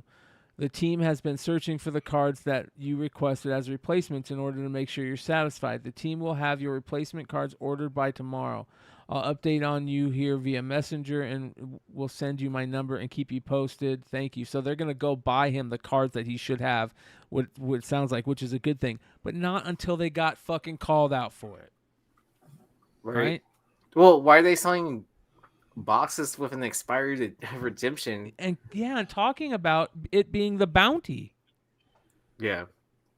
That's crazy, man. Because when you're a pussy, that's the shit that you do, bro. Like if I was a pussy, that's the shit that I would do. I would say, hey, I got a bounty that's expired, like. Oh, we can't give away a Tesla. Yeah, dude. I mean, those guys, dude. I was listening to Sports Card Radio, and that trimmer guy fucking was trying to dox him, and that football player or whatever that trims cards and said that he was gonna hire some mafia to kill him and shit like that. Oh shit! Oh, did you see the Sports Card Radio where King Golden actually showed up on the show? No, not yet. No, he was on the show. No, already. I haven't seen it yet. I mean, oh, okay, yeah. Were they fighting? No, like there was some girl influencer, card influencer, or whatever that was on there, and she ripped a bunch of the Monopoly boxes, and then so I guess like Ken Golden was already in communication with her, and then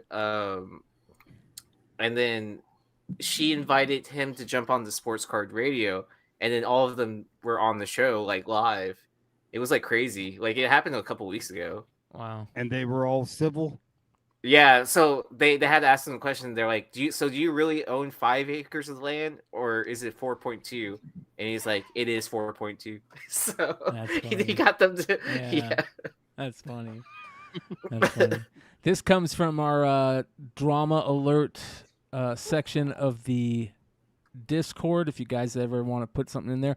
I guess there's some issues going on with Hotshot Comics. You guys know much about this? No. I wish Josh was on because he knows more about it. Yeah, seriously, guys, all of your pending items are still being processed while the vast majority of our customers have been incredibly patient and understanding. A few of you have lost your minds, grabbed pitchforks, and decided to talk yourselves into thinking that you will never receive your orders. That could be less true, and we've always told you that. So it sounds like it's a shop that went out of business that a bunch of people are owed stuff. From 3 years ago, though. Holy cow, dude. Like, yeah, it's like, I mean, I would be grabbing a pitchfork too if I had been waiting 3 years for a book from CGC I pre-ordered or whatever. It says over the past 18 months, we have had a difficult time with completing orders at times, and still do in many cases, as you've experienced.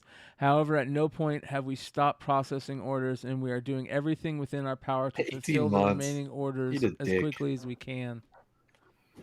Hurry up, Grandma! Those orders need to get out. Listen to this. This is the best part. We will no longer take any orders for pre-sale items, as this was obviously something that was too difficult to keep up with when things grew to the volume that they did. We will continue to sell and in-stock graded items, and will make sure that every pre-ordered item does make their way to you, our wonderful customers. You know what's going to happen with these guys? They're going to change their name in 2 months and start it fresh. File for bankruptcy. Yeah. Until you receive your shipping notification from us, we will have no further information to share with you. All your pre-order items are still in progress, and you will receive the items as you purchased, which in many cases will now be worth substantially more. Bullshit. They're worth substantially less, given the time that has surpassed, as is the nature of graded comics. Wow. What an asshole. So I have a new name for them. Cold Shower Comics. Yeah. Yeah. Substantially more. What in the living fuck is worth more money now than last year? Yeah. Like some golden age shit. Like, get out of here with this, dude. He's probably talking about the pricing of the slabs. He says, thank you in the meantime for your ongoing patience. We will appreciate it once things are caught up. For anyone who chooses to stick around and give us another shot, we've got some big discounts in store for all of you, as well as some amazing giveaways, and a thank you and apology for all of the wait you've experienced. Take care. Wow, dude. Yes, someone's order from 2 years ago is going to be a giveaway. Wow, dude. That's crazy. That's crazy. So I guess that was recent, and then here is today. It looks like they're going out of business, and they're liquidating the shop. So yeah, they're selling their tables and shit, right? Yep. Oh, don't worry, you'll get all your stuff. Yeah. I mean, we're going through bankruptcy, but you'll be fine. These are the discounts they were talking about. Big discounts. Going out of business. Douglas Gaglis. Buy our shitty speakers and blackboards and furniture. Dude, that's crazy, man. We'll give you 10% off if we fucked you over recently. Wow. Dude, that's nuts. They're selling their tables with asking you, literally selling out their entire store and asking people to be patient because they're processing orders from 18 months ago. Yeah. Yeah, and you know what? Yeah, okay, dude. There he is. Yeah. Here we be. Let's go. We'll pay you a visit. All right, Douglas. Yeah, it's pretty. That's a bummer, man. Bummer. Sorry, you guys. That type of shit happens. It happens quite often. It is bonkers. All right. What else do we got? You guys, anything else? Maybe that's Backyard Breaks dad, dude. You know. We're getting a couple of requests in the chat about the CGC return policy for the damage. I saw this. A lot of people talking about the CGC return policy issue, right? Yeah, more bullshit. More bullshit. So, more bullshit. More bullshit. What is it? Like they're no longer accepting Newton rings as damage after a certain period of time, I think, right? Something like that. Well, so if your slab is damaged within shipping back to your house, right? You have 14 days to get it to them for like to qualify for the free shipping stuff and no surcharges and all that. Is this what they're talking about? The Yeah. mechanical Okay. air policy. So you got 2 weeks. You got to be the original submitter, which I'd like to kind of see this, because especially as a dealer, because I submit for people on my account, but I assume it's the people whose name they ship it back to. So it can't be from somebody else. It has to be within 14 days. That really sucks for the international community. I don't know when there were people abusing this. Like I know people who just send in Newton rings and then send a whole nother order in the box because they had to open it for ME. And I know Matt Nelson was personally opening these boxes, or so he told me. Anyway, that was a while ago. I did get my shit replaced. Yeah, it sucks that it has to be. It should be 30 days, not 14 days. And then I suppose that they started, okay, policy changes tomorrow, like, or the day of, whatever they said, effective May 16th. So basically the same day as their release. Yeah, I don't understand that. And also, just fix your own department. Have people do a better job checking shit before they go out. Is it 14 business days? It says within 14. It says maybe within 14 days of receipt. Right. So according to the way they play, it's business days. So, I mean, that's probably a question you have to ask them. It just says days. It doesn't say business days. Yeah. So But either way, it is easy to do. So if you've done this, you can do it as ME or whatever. It sucks because now basically they just rinse their hands of anything they fucked up in the past. Like period. Like literally period. Unless you can say I don't know. Let's just say like May 2nd or something like that, because it's 14 days later. May 1st, so it's 14 days later, whatever. Like the what was it? The do you remember when CGC had those? They introduced new cases and it didn't have the inner well, but if you end up with any of those cases, you can they'll reslab it for you for free. Yeah, they did that. I had that done on some books. I had that done like a year later, and they still. I had it. Yeah, I can't tell you when, because I actually it was on, and actually it was even on books that I purchased. I know for a fact my DCP 47 98 came like that, and I wasn't really paying attention, and so I went ahead and so I went ahead and they did that one fast. But you know what? This isn't good, man.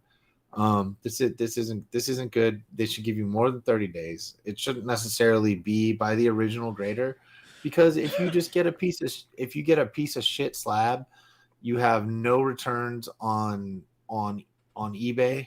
And let's say you don't decide to turn it back in, you sell it on eBay immediately, then people can't get it fixed, even though it was just graded, because you didn't do it.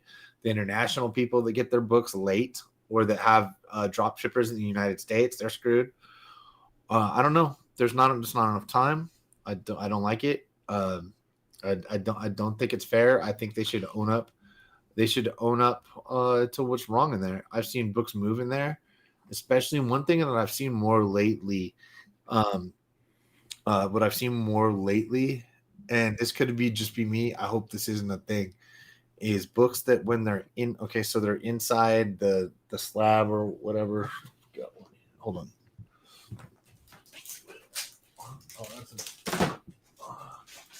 So like inside the slab, they gave, this is a bullshit grade. I'm cracking this thing. They said canvassing. I didn't press it right or something. Fuck these people. So like where the staple is, I feel like sometimes, I think maybe it's happened in shipping, and it doesn't always happen. They don't always have these little things that hold the book in place down here. Sometimes they do, sometimes they don't. I can't figure out why they did it. Like the plastic. Yeah, see this thing on the back. Yeah, where it's like near the spine sometimes, or at the top and bottom.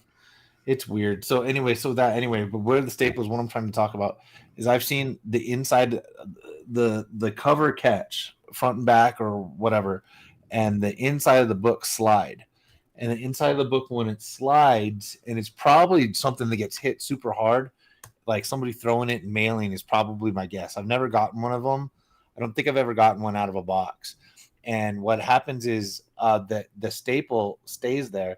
The inside of the book moves, the cover doesn't, and it rips up or down or both, like very slightly. But like even if the bottom of your book is hanging out, you know, a millimeter, an eighth of an inch, something like that, it's still messed up. And you can go like this, and then it'll go back, and then it looks good.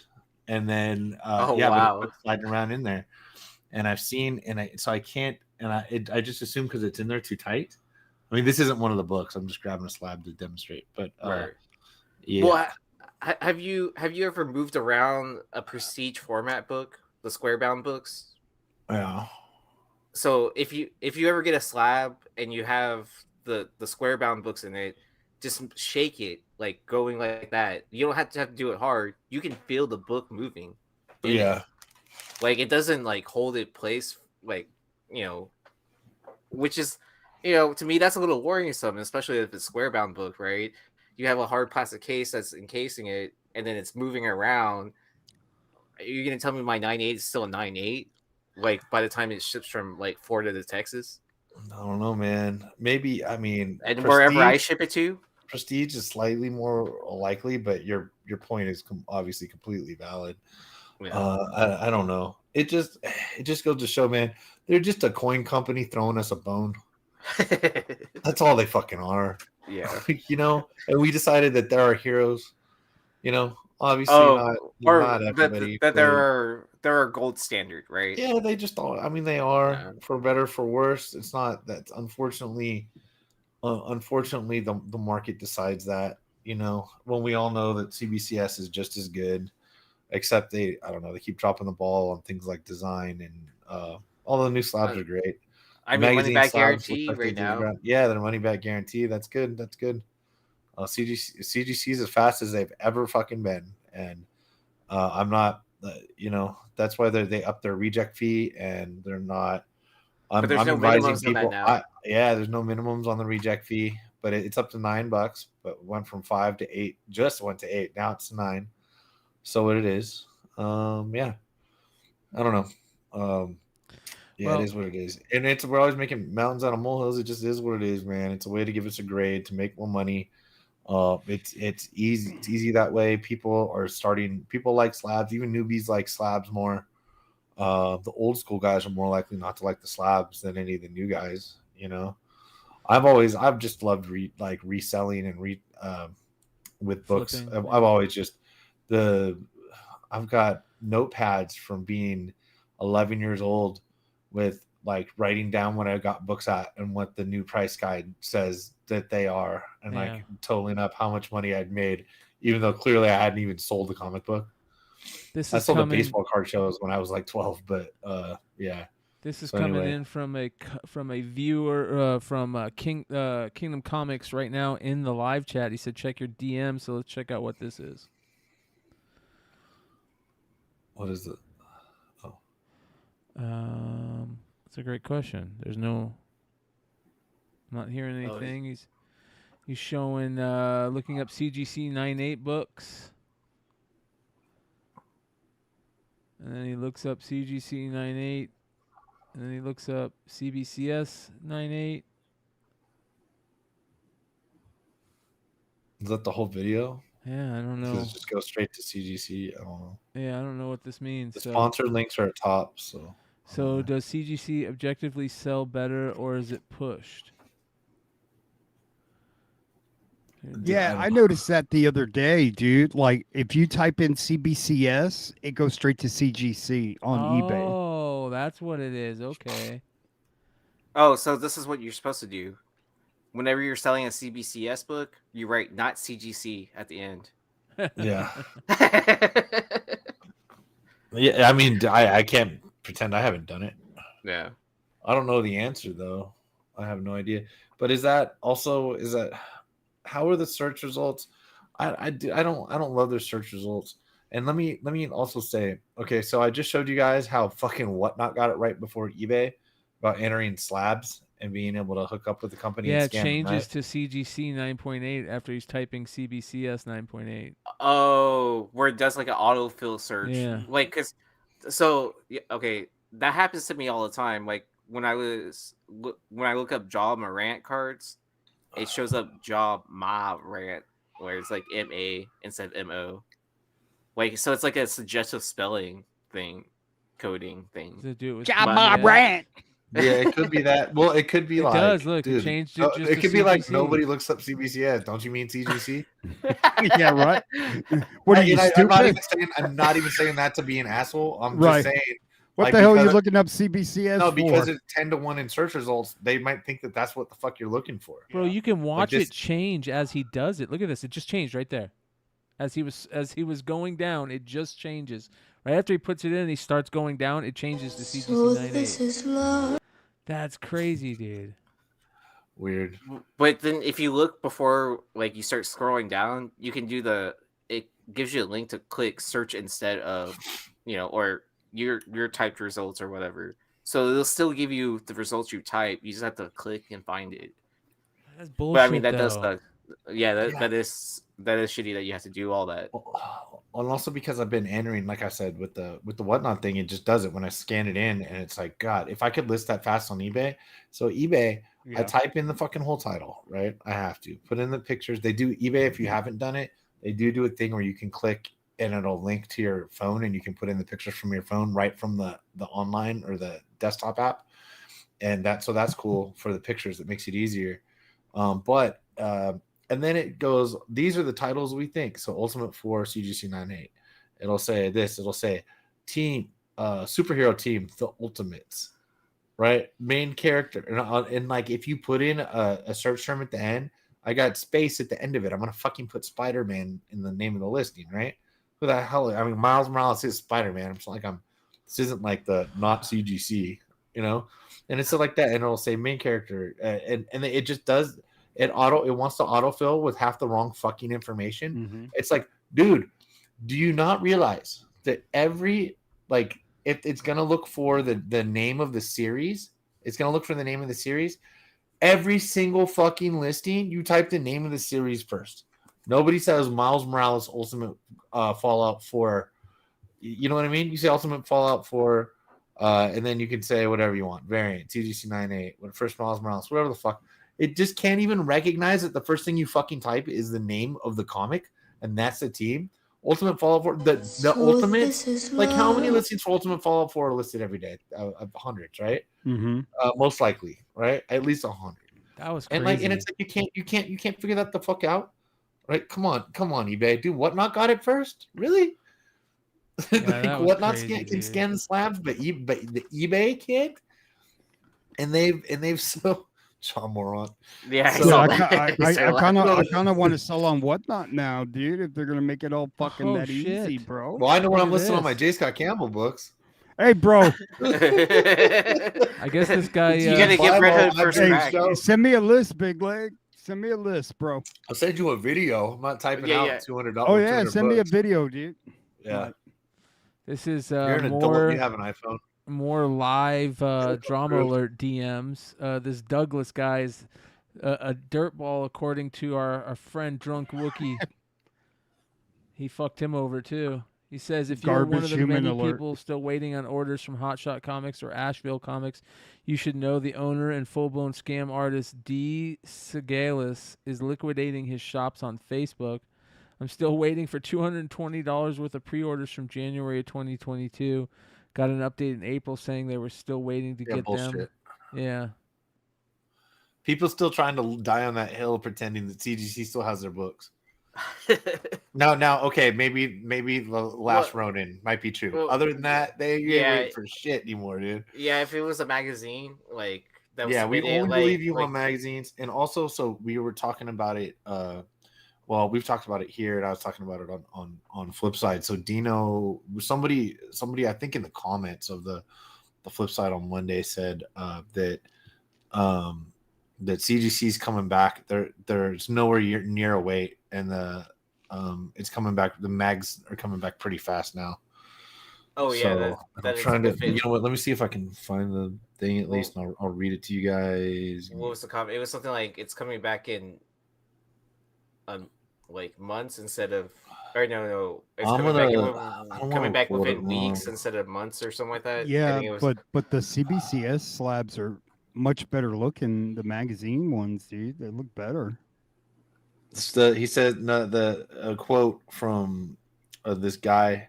He helped because we were talking. Okay, so he says CGC new magazine slabs are great, and submit because they just switched to the regular, and the submission times are in weeks and not months. So we're just going by the website because we haven't subbed, and then because we're talking about this one, and we think we got down. So I'll have to do this again on Flipside on Monday. But with this thing coming with this thing, oh yeah, with the and we mask. all thought that the mask was attached, but No, it's never attached. They just threw it in. This string right here, this dried plastic Rubber band is the melted of the rubber band, and because it fell off in the first page, mine blew out, but it was anyway. So it was on the first page, it was sitting in the crack. It looked like it was glued, but it's not. And one of these just sold. This is again. I got it in the market report. As a matter of fact, great. Do you? Perfect Okay. timing. I was in my market report Monday. but yeah, this was So you see the market report. So let's get into it because I definitely want to talk about. Somebody's getting this. I've got somebody talk me into bringing this out. This thing's fucking beautiful. Let's get into let's get into it, you guys. Let's get into the market report. How much, John? How much for that, bro? Dude, that's as nice as you're gonna find. I haven't pressed it or cleaned it or anything. All right. Oh, you haven't pressed that yet? Mama. It's like, dude, it was a find. A guy got somebody had 50 of them, and it's from the middle of the stack from years ago. And it's fucking from Van at CBSI. And so great stuff. Amazing Spider-Man number 17, the Disney 100 Avengers variant, the 1/100. As you guys can see, they are dropping to less than 300 for a 9.8 now. So if you guys wait on those, you guys will be able to get them much cheaper. Just wait. And then a stack of Batman animated series Almost Got 'Em books. 5 of them sold for $2,666. That's pretty nice. Yeah, but it's incomplete. Yeah, right. No tape. Hey, but it benefits charity. Yeah. Resident Evil number 1, a CGC 9.8. That is such a tough book to get in that high a grade, and less than $1,000. A nice sale on that. So whoever got that, congrats. I love that book. Sienkiewicz cover, just really, really great free promo giveaway. Next, some really cool Frazetta covers. Ghost Rider Frazetta covers. You got Tim Holt, number 17, from 1950. The Frazetta cover went raw for 13 or 11? I can't see that very well. Let's take a look here. $1,100, 66 bids. And then Ghost Rider number 5, which is missing the centerfold, but it has the Frazetta cover, classic Frazetta cover, $284. So pretty cool. Two cool books. And then I don't know what's the deal with this. I just saw this. You got 2 of the really rare Fortnite. Yeah, Fortnite books. 2 of them for $5,000. And I don't know if that's somebody just jumping, throwing some books up there for somebody to buy and said, hey, just go look for this. And that's how they sold them, or, something crazy like that. Who knows? But I saw it, so I figured I'd put it up here. What up, James? What up, buddy? What's going on? Next, we've got some books that have dropped a little bit. A lot of books dropping on this list this week.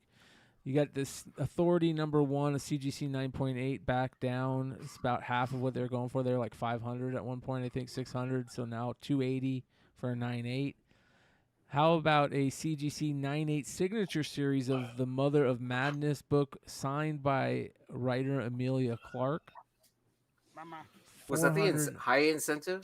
Like where it was like Yeah. a 1 in, I'm guessing a 1 in 1,000. I don't know if it was or I not. thought it was something like that. And the signature probably cost $300. You know what I mean? But it could have been treated like that one like Berserker, right? Yeah. Where like all 1 in 1,000s are gonna be signed by Amelia Clark, and then you have to send it in to CGC by a month or whatever. Yeah. I remember that. Yeah. Yeah. And then, dude, check this out. All right, I love this Spider-Gwen #1 cover.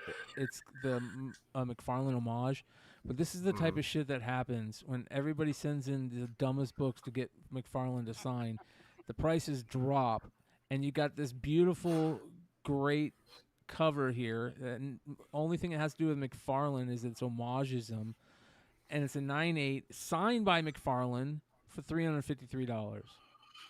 Prices Going by the going by the picture, I doubt it's a comic company either. So you'd be like somebody that sent in fucking 150 books and said, fuck it, throw that one in. Yeah, right. Yeah, but that doesn't look like one. Stupid. I mean, what does McFarlane write on there? I didn't draw this. Todd McFarlane. I was surprised he even signed it. Yeah, me to be too. honest. Yeah. He Hey, probably he puts it after me. It's Marvel, and it probably says after McFarlane on the cover. So, Right, like, but I've had original art by like on a Venom book by Morant Michaels, that fucking Todd signed SS. But I thought there were certain books he wouldn't sign like this. No, yeah, he won't do the remasters. Right, like the Return of Wolverine, and then like the Spawn. Thank you. Spawn, cover. thank you. I don't know why he didn't do that one, but he'll do the Spawn thing. Oh, same as the Return of Wolverine. Yeah, he does. The No, Spawn I think it's the thank you Spawn covers. thank you he won't do. The Alamo Draft House ones. It's a different cover. Oh, okay. It's a different. Oh, it's a different. It was like a. It's a Spawn 300. It was like a. It was like a one per store one. One per store, and it was a Yeah. thank you for Image customers that had been buying Image comics for whatever years or spent so much. I remember that. Buying Image. Yeah. All right, next. Another McFarlane autograph. This one, a Spawn #4 with the coupon inside, and a tough 9/8 on that. McFarlane autograph, $311. Did any of you guys? Let me see. Maybe Brian, maybe Hood. You guys might be a little young, and you guys get gypped on that coupon as a kid. Yes. I never fucked with it. I had my store next to the store that I went to. They had different prices for with and without coupon books. Oh wow! But they at least told you. Yeah. 'Cause a lot of stores as a kid they're selling that shit without. I forgot it had the coupon for the longest time until I was sitting at the Alamo Draft House with Solo Wookie and Kyle, and we're just bullshitting. Solo Wookie has this book and he's getting it signed, and I go, "Why are you getting signed this?" He goes, "Dude, this has the coupon in it." I'm like, "Dude, I totally forgot about those fucking coupons."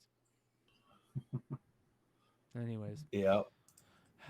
Who wants a comic signed by the situation, about the situation, with the situation on the cover, signed by the situation? Is that like the Inception comic? Yeah. Signature. I mean, the situation would probably want it, but Maybe that the might situation bought it. Yeah, for $299. Well, how often are you going to run into a situation with a CGC witness? I don't know. Who knows? Not very often. Not very often. Sins of Sinister #1, the amazing Art Germ Emma Frost cover, the 1 in 100 is now sub 300. So if people waiting on those, it's getting close. Was it that much raw? Yeah, dude. I think it was 300 raw, wasn't it? Wasn't it like 300 raw? At least 200, right? Yeah. 250. Bro, I used to like Archer, man. It's just like soft anime now. Bro, tell me that. There's nothing original about. I love it's that. It's not shit. It's not shit. But like, I like all what his you old used work to. looks so unique. And now with these like soft, it looks like, dude, did you put a filter over all the girls' faces before you released the book? I like Chu's books better in this time period. Tell me I didn't Yeah, see me what I too. just saw, Brian. What? That's the fucking Stan Lee for $300 with Chadwick Boseman. Oh. Yeah. Not 300. 7,800. Oh, it said 300 and something. No, 78. Oh, okay. Oh, okay. I was like, Black what? It Panther went down that #1. much? Yeah, signed. Well, it's still down, right? Because then the last one, like through Heritage, sell like for 15K, 30K, or something Yeah, it crazy was like some that. ridiculous amount. Yeah. Yeah. So, yeah, I wonder if that's the same book. That book's crazy. Signed by Coogler too. Another Coogler signed it also. Yeah, man? Stanley, Chadwick Boseman, and Coogler. It went for 7,800 on 37 bids, and then another Stanley signed book with Stan Lee, Dave Cockman, Lynn Wein, and Oof. Chris Claremont. And it's the Chromium X-Men, which giant size #1, which is the same as like the Chromium 800 or 300s and the Chromium Spider-Man ones. They did this for X-Men, and this is a signature series 9.6 that only sold for $450 with all those autos. That's such a great book. Wow. All those classic Marvel X-Men Chromium books, those are all undervalued. Like I Good kept point. that under my belt for a long time, but since you brought it up, we might as well talk about it. Yeah, yeah. And then I want some artists to remake this cover for me of World's Finest #70, but instead of sitting on the shoe shine thing, I want them to be sitting on shitters, and just that would be a classic homage right there. So World's Finest #70 sold for $363, and I need all of them sitting on a shitter. Next, Zombie Tramp #1. This is from SR Graphics. It is the trade paperback. Any of these SR Graphics Zombie Tramp stuff sell for a lot. $331 on 20 bids for a trade paperback. And Fantastic Four #5. First Doctor Doom still selling for anything at any grade. This is a tore up grade. It sold for $2,325 on 61 bids. And then Casper the Friendly Ghost #1, a CGC 4.0 sold for $2,000. I saw this the other day. $45 shipping, dude. Like, what a pussy, dude. Yeah, dude. If you got that includes a signature, a drop ship, Yeah. and then like a helicopter ride to your house. Yeah. Yeah. And then another Spawn book. This is the lowest printed Spawn at 11,714 copies. Spawn #243, a 9.8, sold for $350. And this one is crazy. I'm loving it. But for the people that bought it, this book was selling at $1,200 for a 9.8 a few months ago, you guys. $361 for Strange Academy 1. Wait, maybe no, it wasn't. No, it wasn't. It wasn't selling. Oh, you're thinking of the Breakfast Club. I'm selling on the 150. Breakfast Club. I'm thinking of the Breakfast Club. How much is the Breakfast Club selling for now? I want to say 12 to 18. Yeah. Is it 12 to 18? Oh, is that the Opina cover? Yeah, Yeah, I was Opina. thinking of the Okay. Opina cover. Yeah, let me look that up. Is that not so the I Breakfast know. Club cover? Yeah, that's not the one we're looking at though. I'm gonna go look and see what that Breakfast Club cover is selling for. Strange Academy 1, Opania, right? Yeah. Ooh, congrats, Dennis. I know Solo Wookie's a buyer for that, or he's looking for one. Oh, I'd love to have that book. All right, here we go. Just because. Let's take a look here. Oh, third printings for 50? Fuck yeah. I'm about to grade them. Yeah, dude, I got a bunch of them. I got a bunch of those things, dude. I got a bunch of the store variant fucking whatever prints, too. Why isn't it going to sold, man? I got a bunch of the fucking click the Campbell completed as well. Midtowns that I got to get graded. All right, there we go. There we go. 1175 on May 5th. 550. Okay, whoo. That scared me, dude. So one's verified here at 1200. Yeah. Go down, Brian. I'm only looking at CGC though. Yeah, so call it 1200. Yeah, 1200. I've got one at CGC, so I'm fucking content with $1,200 $50 on those ones. I forgot I had it. Oh wow, the Scotty Young. Yeah. All right. Well, that's continue. dropped down a little bit too, right? Didn't that hit up to like 80? Yeah. Yeah. No, more. Way more. Invincible Iron Man #1, the coffee shop comic store one, right? The Elizabeth Yeah. Twerk. Malcolm I Comics. think that was Wilbert's. I think I pressed that one for him. That might be Wilbert's. $860. I feel like that should have went for more. Weren't they floating around 1,500? Yeah. Yeah. I mean, it's also like what the popularity or excitement for Riri too Oh is yeah, like they way down. fucked her up in the movies. They fucked her up. But I mean, they're still betting on her too, as well. Like, why else would you turn Armor Wars into a movie instead of just a TV show? And To buy them more time because they said they were working on the TV show. They were probably lying. They upgraded it to a movie, so it's like let's throw more money into it. Hey, that's what they say. Until it gets canceled. Yeah, until it gets canceled. Well, there's probably no one to write for it right now, anyways. Yeah. Hey, maybe that's a good thing, dude. The writers that are on strike fucking suck. Dr. Voodoo, I'm just Avenger of the Supernatural #1 variant. That's a tough variant right there. $382, 19 bids. And then I love these crazy rare early Goon appearances.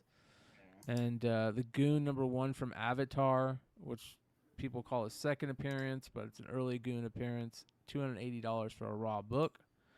And then how about the Venomized Teenage Mutant Ninja Turtle symbiote sketch by Kevin Eastman? That looks just like Venom to me. It's supposed to be a turtle as a symbiote. And I'd rather just have him draw over my slab case instead. Yeah. Next, Captain America #26, the Nazi shark cover. Love that cover. Sold for $1,436 on 52 bids. And there's some magazine stuff we're getting into. Warrior #1. One of my favorite all-time magazine books. I love to see these starting to get graded. Here's a 9.0. It sold for $929. First appearance of Miracle Man and V for Vendetta. Classic comic stuff right there. And then I didn't realize that Batman 609. Oh, it's a newsstand. Okay, Batman 609 newsstand. First appearance of Hush, $520. So, not bad. Some J. Scott Campbell books. There you go. Hood. Black Cat #1. The Chat Noir variant sold for just under 1,100. Wow. A 9.8. I think that's down like $3,000. Yeah, dude. And then Superior Spider-Man #20, the Yarn Ball variant, 9.8, sold for $710, signature series. So, I wish I owned this book. Popular Comics #86. It's got the Gremlins on the planes cover. Oh, that's cool. Yeah, classic right there. Classic stuff. Love those Gremlin books and the planes and the movie Gremlin, the movie with what's his name, Lithgow on the plane. So, very, very cool. $320 on that one, raw. All right, some interesting toy stuff. Check this out, Leg. Masters of the Universe Beastman in package sold for $3,150 on 16 bids. That's a fucking ton, man, for that. I didn't realize that thing sells for that much. Yeah, dude, I don't know, but I'm going to put it this way. For whatever reason, Beastman is definitely hard to come by.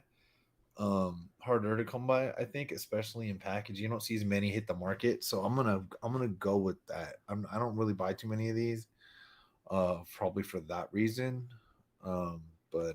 Yeah. And also, I don't know if he became a little bit more collectible or beloved until later on. So I remember the first people ever kept their He-Mans and Skeletors and shit. The first ever Halloween I remember as a kid, I wore. You remember in the 80s, the plastic costumes that you would get, that had the plastic thing you put over you'd get into. Like the plastic mask and then the plastic. Yeah, that was Ben Cooper. Yeah. Ben Cooper.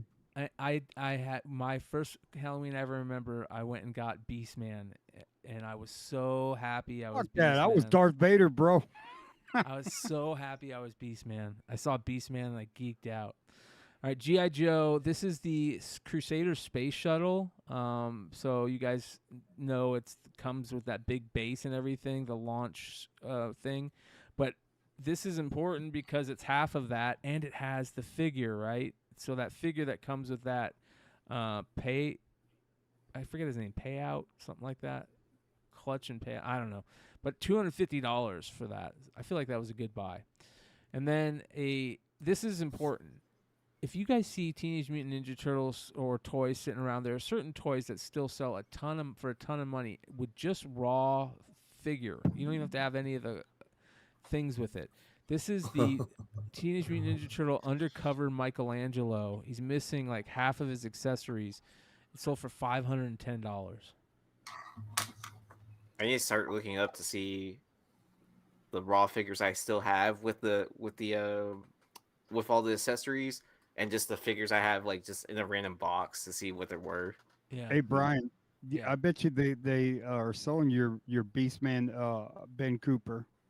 On you can eBay? still buy that old costume, bro. We'll look that up. Yeah. Like, they carry value, man. Yeah. All right, next. I had one of these. A 1980 Empire Strikes Back Millennium Falcon in box. It was unopened. Still had the price tag from Gemco on it. I sold it for $700. Here is somebody that just sold theirs, open though, with a box, for $180. So I felt like I didn't do too bad. Look at the price of shipping though, man. $130. Yeah, $129. It's a big box, dude. Yeah, not that much though. Yeah.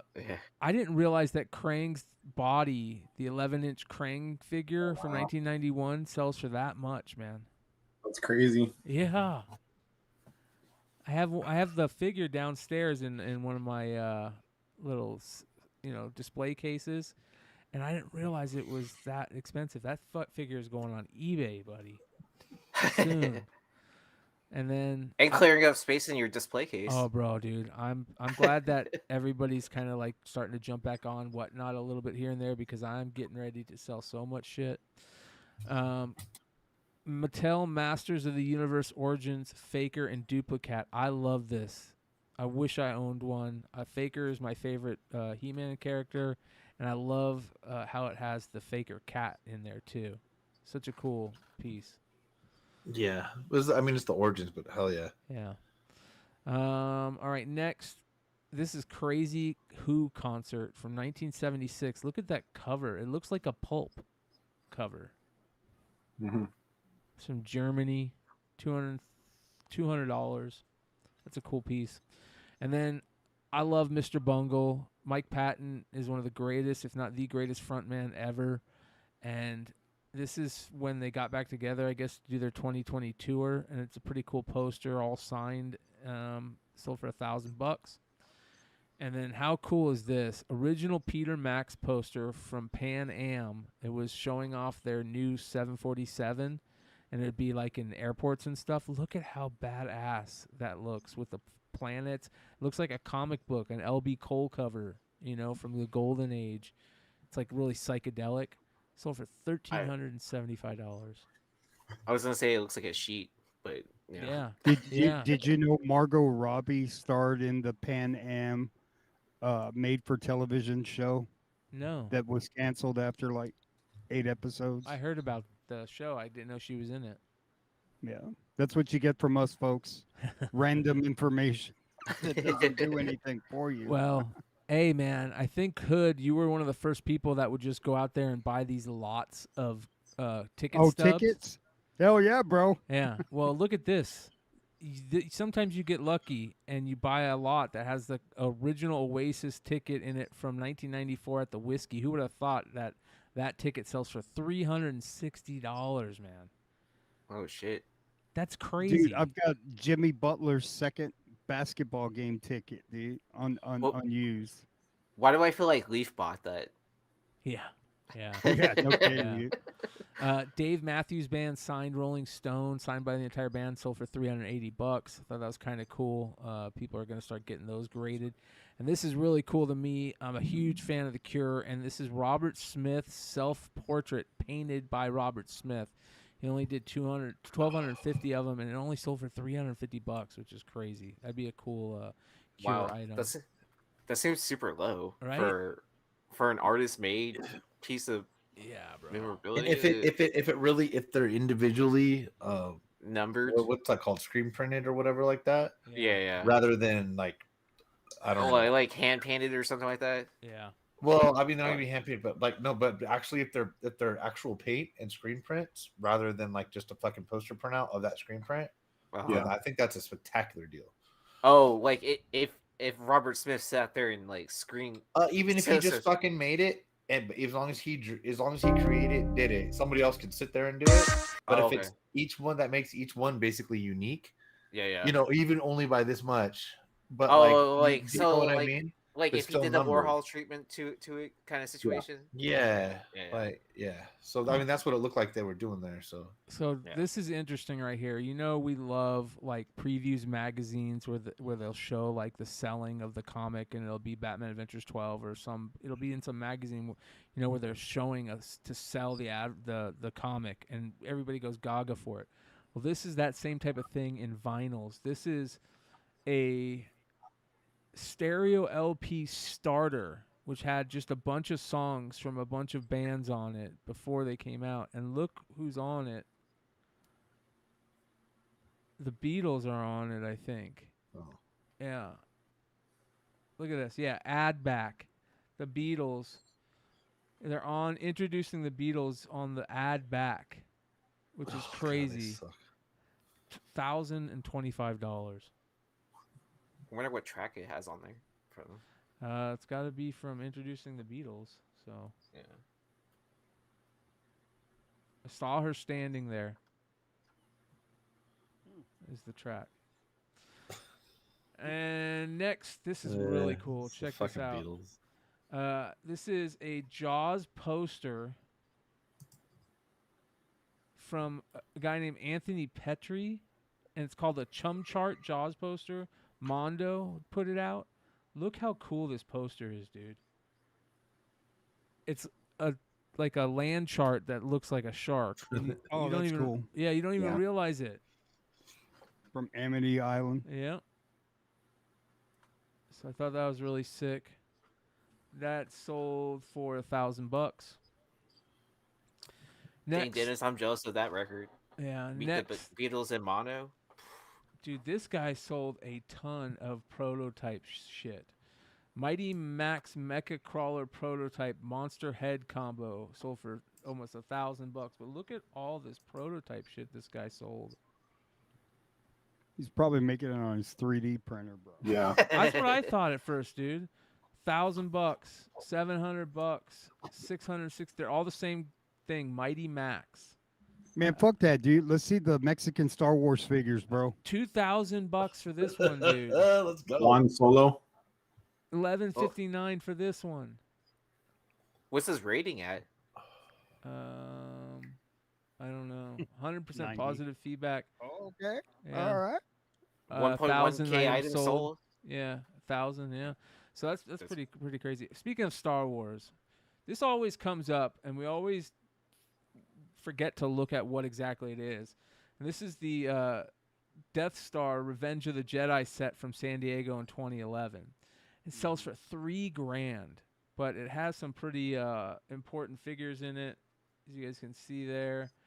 Most important, I think, is it has Slave Leia right there at the bottom. All right. Yeah. Yeah. So that thing sells for $3,000, man. How big is that?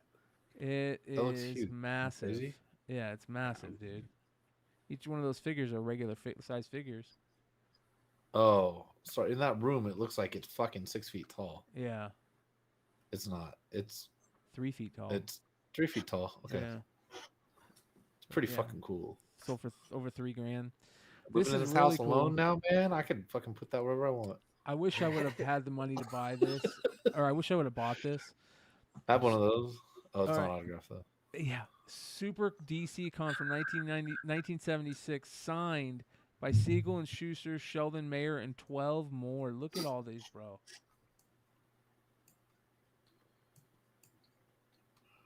Just tons of great Len Sheldon Wein. Mayer, Lynn Wein, Julius Shorts, Sheldon Mayer, Marv Is that Wolfman. Steve Ditko? No. Man, there's just a ton. Julius Schwartz, Marv that's Wolfman. crazy. Yeah, Marv Wolfman. Let's see if it says lists all who. Oh, here we go. Julius Schwartz, Denny O'Neil, Sheldon Mayer twice, Lynn Wayne, Marv Wolfman, Jerry Conway, Jack Schiff, Kerry Bates, Bob Rozakis, David Michelini. That's crazy. That's pretty cool, man. And it sold for $344, you guys. Man. Yeah, that's crazy with the SIGs. Honestly, Yeah. I have a fucking pristine, brand new copy of that in the other room somewhere. Wow. Would you pick it up at a con? No, there's somebody. Somebody had been collecting these. I've got similar ones. I recognize that one. That's fucking awesome. For sure. I'm really geeking out on these con It'd take me a programs. second to find it. Next, we've got. I wanted to show this while Sean and Hood were here. This book sold near mint. It says it's a 9.6 near mint plus. It's raw. Sold for $3,000. Fantastic Four 36. First Frightful Four. Let's take a look with Hood and Sean here and see what they think about how good this book looks. They only gave this picture. I will say, like, I don't actually know who the seller is, but I see that they've got 20,000 feedback. So Yeah. You know what I mean? I don't know. I mean, but Only still, one though, what the fuck are you picture. doing, man? Yeah. How do you tell somebody that's not trimmed? I know. That doesn't Wow. even sit like that. You know? With That- But that's I mean, why the it's not- reason you don't think so is because I don't see any color breaks on the spine. Bro, that not only that, it's like if you have a book like that, why don't you have it graded? It looks like the image has been cut out. Like it's Oh, not cropped so you it's been can't see the cropped. spine? Yeah, so you can't see. I can see the spine. Okay. Well, you don't see any staples or anything like that. You know what I mean? Because they're probably on the There's back a spine side. tick by the foot. There's Yeah. little breaks in the white. Right here. Right, yeah. Yeah, I can see. Some here. I'll look it up. Shoot the link if you want. I'll be able to tell on this computer. All right. But he graded it a 9.6. I bet you it was probably a 9.6 restored. He cracked it open and hey, it's a 9.6, bro. 9.6 green label. Yeah, that kind of blew me away, man. $3,000 for that thing. And there was. I mean, it's 26 kind of janky doing the scan on the black. Yeah. It isn't. It is. The whole book is in there. I can see it. He said, please check out my other items that I've altered through my photographic expert. Oh wow, he's selling a mantle, a 61 mantle MVP. Trimmed. Yeah. Trimmed. Look at these. These all look perfect. This is. Hold on. Let me look at what the fuck this guy says about this book, dude. This has to be trimmed. All these look perfect. All these look perfect. Wait. Oh, he had something that was graded.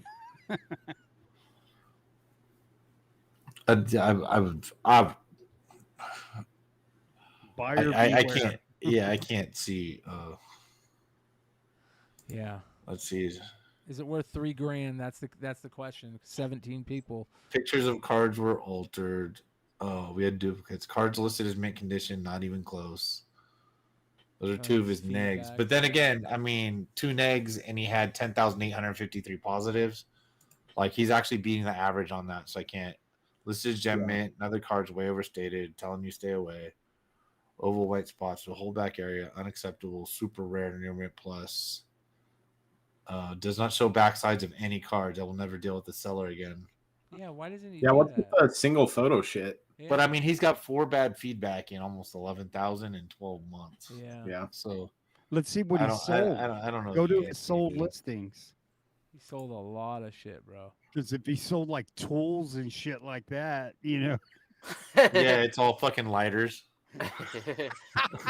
F's got See, he's selling a Bible, bro. The Great Gatsby first printing.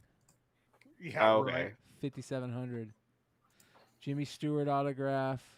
273 comic books. I mean, yeah, I don't see a fucking graded one. I'll tell you that. But his feedback's good. Bunch of autos. Well, you know what? He just sold a shit ton of. He ended a lot of auctions on. A lot of card sales, man. Holy shit. No, he ended hundreds of auctions literally 3 days ago on these fucking raw books. Look at these. That he's got at 9.6 and shit. But he doesn't list them all as that. He's got very good finds, very finds. 9.8s, but that's on like the dollar cheap ass books. He probably went to an estate sale or something, man. He's like, I gotta sell all this shit. Yeah, he's so I don't know. I don't know. He's got comics I like how and they sports put in his name. So I like how he puts super rare. It's more than rare. It's super rare. Super rare. A lot of these things are super rare, bro. I believe him. Fuck. Look at these old school tobacco cards and shit. You think that's rare? I've got something that's super rare. I wonder where people come up with some of this shit to fucking sell. I guess I don't know. He must have a brick and mortar. If he's Well, I got another one for you guys. This is a Spider-Man 2099 #1 Toy Biz variant, second print. That sold for $348. Let's see if the people got a deal. I already see one tick, it looks like, right? I mean, let's do this. Wait, look at the top. Look at the top of the book. There we go. Of the Toy Biz. Oh, yeah. Just Right there, try you it. see the white? Yeah. Oh yeah. You see that? That's where they're probably pulling the book out. Right there at the bottom corner. You see the white? Yeah, what's he got the grade at? Hard to find. Second print near mint. Nah. Fair. Well, Maybe near with that. does he have a picture of the back? We're gonna You almost see got to here. press that twice though. Yeah, but look at the top, Sean. Like, It depends. We're zooming pretty hard. yeah. That post it's just fucking tough. Nah, Yeah, one it's so spine hard tick, to two get spine that tick. out. There's Yeah. 2 now. I mean, I don't think he's from what I've seen. Nah, he's shot. Like we're in 9.2 stage. We're not at fucking 8.0 or something like that. Yeah. A 9.698 of this is a $1,000 book. I'm not sure at this point, 800. but it's That's probably pretty- going to go up the next month if everything's as great as people think it's going to be. Yeah. Here's the back. It's a tough book in high grade period, so Yep. Yeah. I'm not saying that. $348. All right, here we go, you guys. Let's Here's the call it a Captain 9.4, Marvel. and I'll just say that the price isn't that bad. So what a lot of people don't really know about this is that these masks weren't put into the binding of the book. They were just thrown into the book because they were bought from 2 different printers.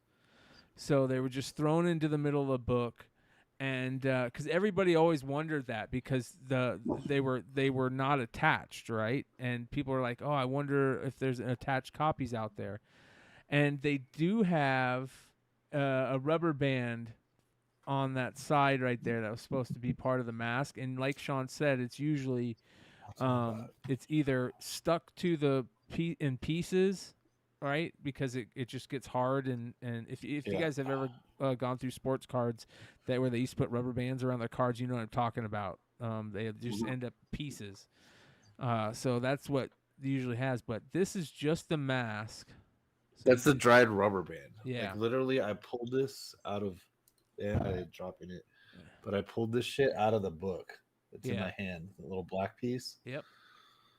That piece right So, there, yeah. Sean. It's a piece of that right yeah, there. yeah. Yep. It's there. So I've got it still dried to the back. Watch, I'll pick it off right now though. Yep, you can see it. It's all dried up. Yep. Like it doesn't even have to stay on. Look, I just Yep. picked it off. It's just dried off, so it's dried rubber band. Yep. So don't.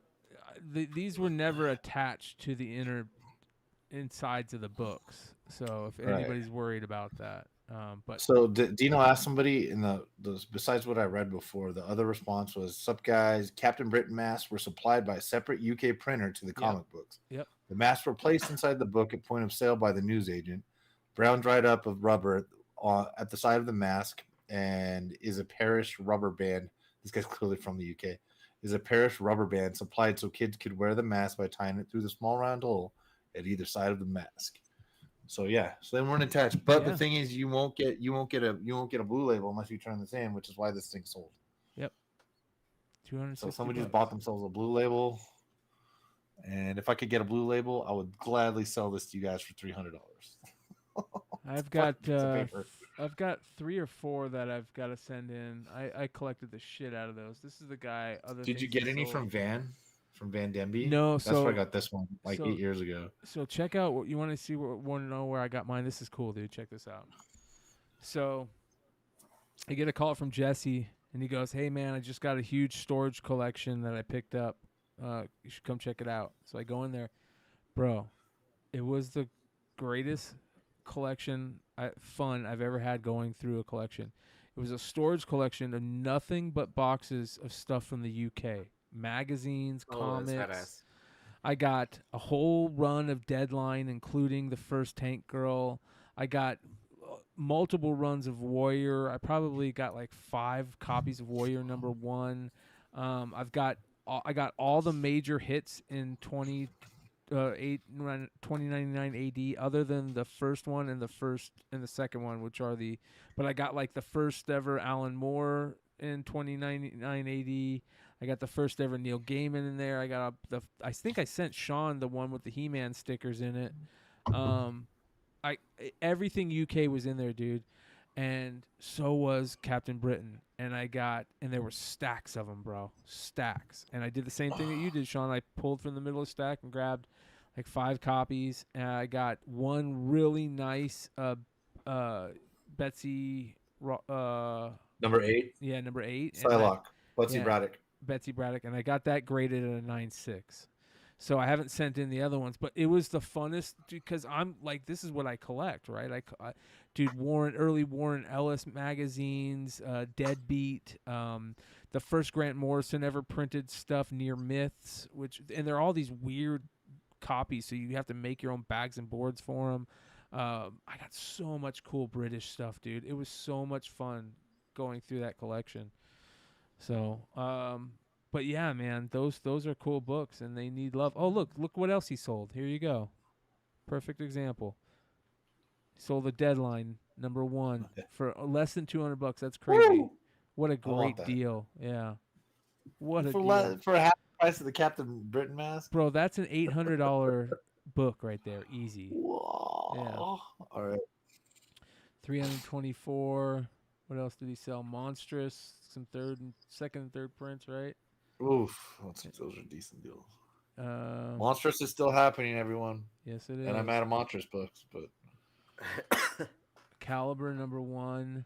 There's another set, Captain Britain, super high grade unread copy with mask, sold for only $287, dude. We got to be on the lookout for these things. A lot of people don't realize what these things are, man. Here's a Betsy Braddock #8. See, look, he sold another one for way more than he sold March 10th. What is he? Anyways. Finally, a couple more. This is... Damn, look at what the hell was that, dude? Life of Kitty Banger. I'm Googling Kitty Banger right now. Is that a cartoon character? Unbelievable, dude. You better send that link over to Leg. Mighty World of Marvel 198 and 80 sold for $350. Banger is not a human. Sorry. First appearance. This is the first Wolverine, of course, but look at the face of Hulk. Yeah. Oh, the original Hulk face. Yep. Yeah, original Hulk face. Yep. Yeah. So, pretty cool. Teeth. Yep. And then Sean, this was for you. I saw this. Those two. Badass Mike Plug sketch. Nice, dude. Yeah. Yeah, that's cool as shit. Yeah, they turned it into this for his bags, but that's the art. Oh, Plug's a man. Sold for $595. And ladies and gentlemen, that is the market report. Nice. Hell yeah. Sweet. What else is coming up this week? Anything interesting, you guys? Oh, Josh and I are getting back something from PSA, and it received a no grade, no charge. They only charged me for shipping. Ooh, that sucks. Yeah, so I don't know. I don't know if they encased it, but it went through all the little No, process they'll things. send it just back in a card saver. Oh, just in the card. Okay, well, so spoiler, it was a ticket, so a foreign ticket. I'll say that. I Oh, won't that say what sucks. it is. Yeah, so it was under research and ID forever, but there's been other ones like. Didn't Vinny have one graded? We found other listings of the same ticket like on Send 'em- eBay already graded. Resubmit it and send them those numbers. Send them the numbers from those tickets. When you fill out the paperwork, you choose what it is. So it was already in their Are they database. saying it's It was already in their database. So I don't fraudulent. Is that what I don't know. It didn't say anything. They didn't even email me about it. I just checked it periodically, and I saw like the no grade, no charge or whatever. The only thing they charged me was for shipping. So like, I don't think Josh or I want to pay. Yeah, or I'm guessing Josh doesn't want to pay like $80 in shipping to get it back and forth like 6 times. You know. Yeah. Can you guys hear okay? I see people are saying they can't hear shit. Is it not loud enough? I don't know. Yeah. Where are they saying that? Louis V says, "Yeah, pump up the volume or speak up. I can't hear shit." I don't know. Probably the audience thing. Yeah, I hope it's just. It sounds check, fine. check, I check. don't know. It seems Yeah, there's not in the YouTube chat. Well, That's I think the only we're one I good. have. I think we're good. All right, so James, how you doing, brother? You got any sales going down this week? I mean, nothing super crazy. We did decide to celebrate my birthday kind of weird with all of our customers. So for the rest of the month, anybody who orders anything, we're telling them to like shoot us a message through their order and tell us like another book of ours that they might want. And we're basically tossing free books in with people's orders. So, but they got to let us know what they want. And then, of course, we dropped that over this last weekend. The Black Panther One Lobos could end up being a first appearance. The synopsis kind of reads that way. The issue 2 kind of leads to issue 1 being a first appearance, but I think we'll know more when it gets closer. Good. Could end up being a first appearance. If not, it'll be issue 2, but the way I read it, it sounds like issue 1 will be. And then we had a meeting, so like the reason why we all decided to start jumping back onto Whatnot was because Hive decided to leave Whatnot. So. Yeah, less competition, right? you guys can have the 8 people that were coming into my show. Are you leaving Whatnot? It's probably the same 8 people that joined our shows. Well, they were all bought. Yeah. I started a $50 book on our last sale there. I started a $50 book for $10. Nothing. I'm like, yeah, everybody that's in here is bots. It's literally why. So if you start at $1, someone will buy it. So did you guys that's talk the problem? about the update to Whatnot? I can't sell. I'm doing the CGC. I'm doing the slab thing, but I'm listening. But they stay on there as buy it now. I did it earlier in the show before you were on. I don't know if you had it on. I showed how easy it is to list a slab, which I only just found out on my own. I'm not doing that to get to blow anything up or anything like that. I signed up for the slab thing. So I'm gonna put a bunch on there. I put them for a decent price. They're going on right now. I've got like 7 books. I'll list another 50 tomorrow. I'm gonna take my 5:30 slime slot on Friday. If it goes like it's been going, I'm not doing shit, and I'm not gonna. It just I can't take that much time when I can take the same amount of time and to make a listing. It's going to take longer to make a listing, but I can do the same thing on eBay. Like it takes, and then it just sits there. So I'm doing everything with the buy it nows. I'm going to have my slabs on buy it now on eBay and Whatnot. But brother, hopefully I remember when one sells to take it off the other one. That's all I got to say. It takes less time, even less time, to do it on Shortbox to list a slab. I used Shortbox, and that was 2 years ago. Yeah, I didn't even notice you guys were wearing the fucking shirt. We didn't either, dude. Until I was like 10 minutes into the show, and I was like, "I'm gonna go." Sean, what are you talking about, Sean? I totally text you. I was like, Yo, I'm going on the show too. I'm wearing my short box shirt. I hope we're matching. Well, what you That guys was didn't the Guardians know of the is Galaxy no. today. People are like, "What is that?" Yeah, I was like, "All right," and I was like, "Man, I'll go change because you were here first." And then we were both sitting here the entire time. Yeah, no Short idea, box. dude. A lot of people are killing it on short box too, as well as eBay. Well, so. I'll list there too, but they don't want you to cross list. I don't think Whatnot has the wherewithal to give a fuck. Yeah, they don't want you to cross list because they've had issues with them selling Right, so multiple things at the same time. They don't want their customers to get disenfranchised with the app. It makes I sense. don't blame them, but like then Can't ask that. Yeah. that means I've done that where I gotta list it, dude. So I did it before when I had stuff on Shortbox. What I would do is if I decided I wanted to run an auction on eBay, I'd run it and I would just delist my shit on Shortbox. And if it didn't sell for my start price on eBay, I'd then relist it there because you can save that shit. You know, you can save it on eBay, you can save it there. I mean, it's the same as Whatnot. Anytime we ran a slab on Whatnot that I had listed on the website or on eBay, we just we'd pull it down for the day we were selling it on Whatnot. And if it didn't sell, we throw it back up. I just decide who I'm loyal to, depending where it sells. Yeah. But that's not usually the case because I don't want to cross list it because I don't have an inventory checker thing. It's all I'm a one man show, you know. Yeah. I don't have I don't have fucking employees and. I mean, I like putting my name out there for all the different selling platforms as well, right? Like you shouldn't just be like, I'm only going to sell on this. You should be using all the tools in your tool belt. Use every tool to the best you can. Like Whatnot is fantastic. If you go to a yard sale and pick up a long box of comics for $20-$30, and you just want to move them, Whatnot's your spot. It is genuinely that is the best place to do so. For retailers like us that do variants, I struggle to find how it makes sense for us on there. Yeah, but because of the type if I of was buying variant collections, I would be on there more. Yeah, and if you were only doing Marvel or had like let's just say backstop of MSRP $39.99 variants, that you told everybody was worth $39.99, but you're selling for $10, then maybe. But that's not what you guys. That's not what you guys do. So.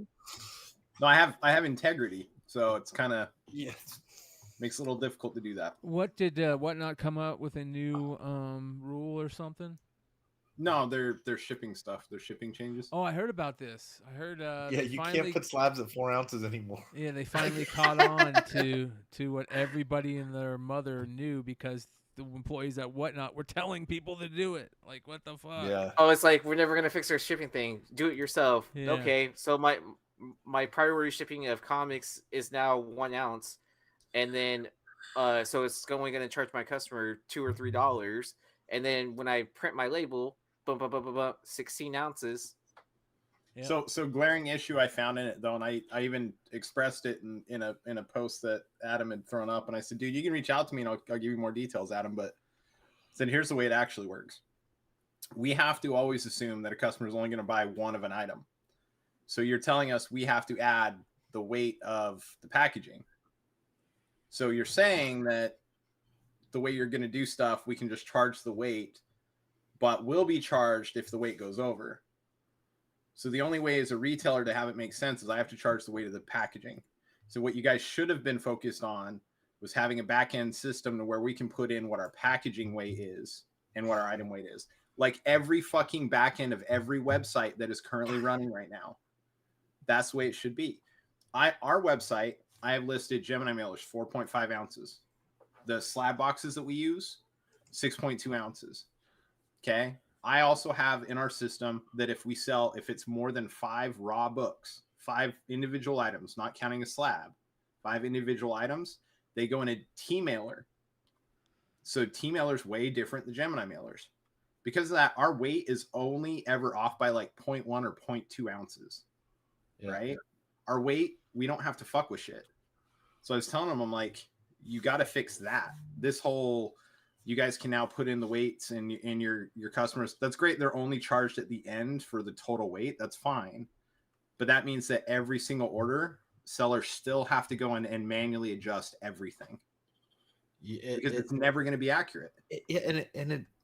That's exactly the thing.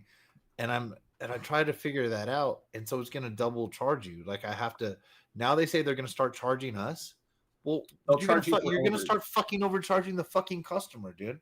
Yeah, like that. That's all I have to. Well, that's all I have to say. And yeah, we all bootlegged it. Somebody, I'm gonna put 4-ounce shipping when somebody and it's so single comic for me is a single first class comic for me is 10 to 11 ounces. That costs the same if I'm buying it. So I normally I'll just put like on eBay like 11 ounces, right? Yeah. For first class. Above that, I'm gonna use a legal flat rate envelope with the Gemini in it. Mhm. Okay. Yeah, whatever. Slab for me, the box I use, the way I wrap it, I'm gonna pound in 13 ounces. I know the dimensions. It's the 1092 box or whatever that I use.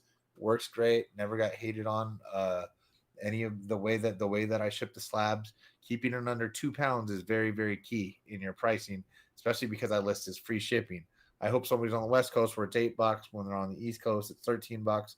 When they buy 2 slabs, I use the flat rate box, which is like $14 instead of $13, whatever, and I'm good to go. On there, you can't use flat rate. You can't use the legal envelopes. You have to do it. It doesn't add up. Their algorithms make no fucking sense. Somebody buys 3 raws from you, it'll like change the dimensions to like 3 by 3 by 3, and then it'll just add up like 11 ounce, 11 ounce, 11 ounce. I'm all, dude, this is like seriously, just doesn't make any sense, right? Well, it's because there's so many multiple categories of people selling everything, right? Yeah, it's a not. Funko, It's whatever. Yeah. It's, I mean, I get it. They we started all with Funkos split- and they started with Funkos and sports cards, and then Yeah. eventually like comics and all that got added, and so like they weren't ready for comic sellers to work in these parameters of shipping everything else but comics, right? Yeah, it's ridiculous, and we all know what the fuck things cost, right? We all do because we know Right. one comic costs, but we know our materials. Some of you cheap bastards don't even put an extra padding in a Gemini, right? You just throw the book in there, close it, and just, well, you're good, you know. Especially the people, you know, they just don't want to cut costs. Like I don't. love getting a Gemini and feeling the book rattle in there. Oh, dude, you're like that scares me the most. You're fucked, right? My wife will bring them 100%. out and be like, "Oh, you got some packages," and I pick one up and go, "Oh no!" And Yeah, she's like, "Oh, they didn't that take same one rattle down is either." like that is like the Yeah. CGC case shaking I was Yeah. talking about. This is So, your best friend. Yeah. Oh yeah. Okay, not the skinny shit, the wide shit. No, This the will hold skinny your book. shit- The skinny shit can rip. Skinny Wide shit can work. Wide shit's the best. You can put this on and pull it off a bag, put it on a box, whatever. It'll come off a cardboard, whatever. Blue painter's tape, wide. This is probably 1.5 inch, 2-inch painter tape will work, dude. And this will help you. Now you can't seal things with this, okay? don't be stupid. But on the inside, you don't want anything to touch a comic bag except this. And if you have more than one book, the best you can do is you should probably try to wrap those inside another bag, or you make sure you tape them down with these things. So this will come off, and you're good to go. Hard, like the regular tape doesn't come off, other shit doesn't come off. Oh, but at the same time, man, we all have different ways. My shipping, I know that I do a little bit extra, and I've rarely had a problem. Somebody's book got rattled so bad recently, and I felt that I just broke my heart because it's just year after year this never happens, dude. That's only for that's only for slab shipping. Hi Nathan, come on now. Yeah. This isn't day one stuff. Dude, I got a bootleg free shipping.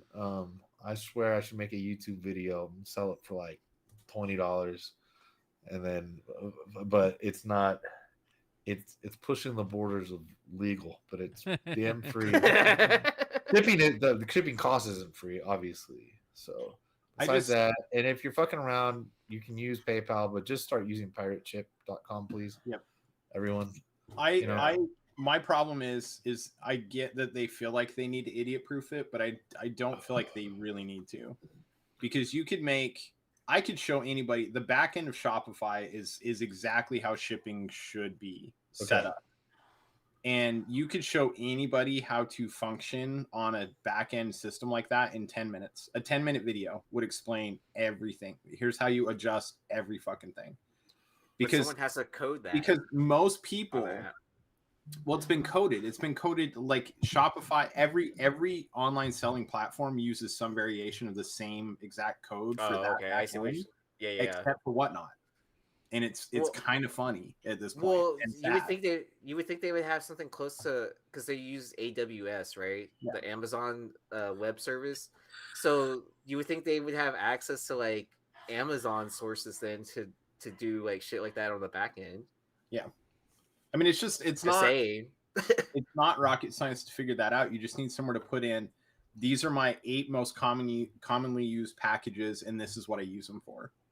I use this if it's below this weight, this is the box it's going in, because I know that with the items I sell, this is, if it's below this weight, it's probably 3 or 4 raw books, or it's 2 Funko Pops, or it's this, or it's that, right? Yeah.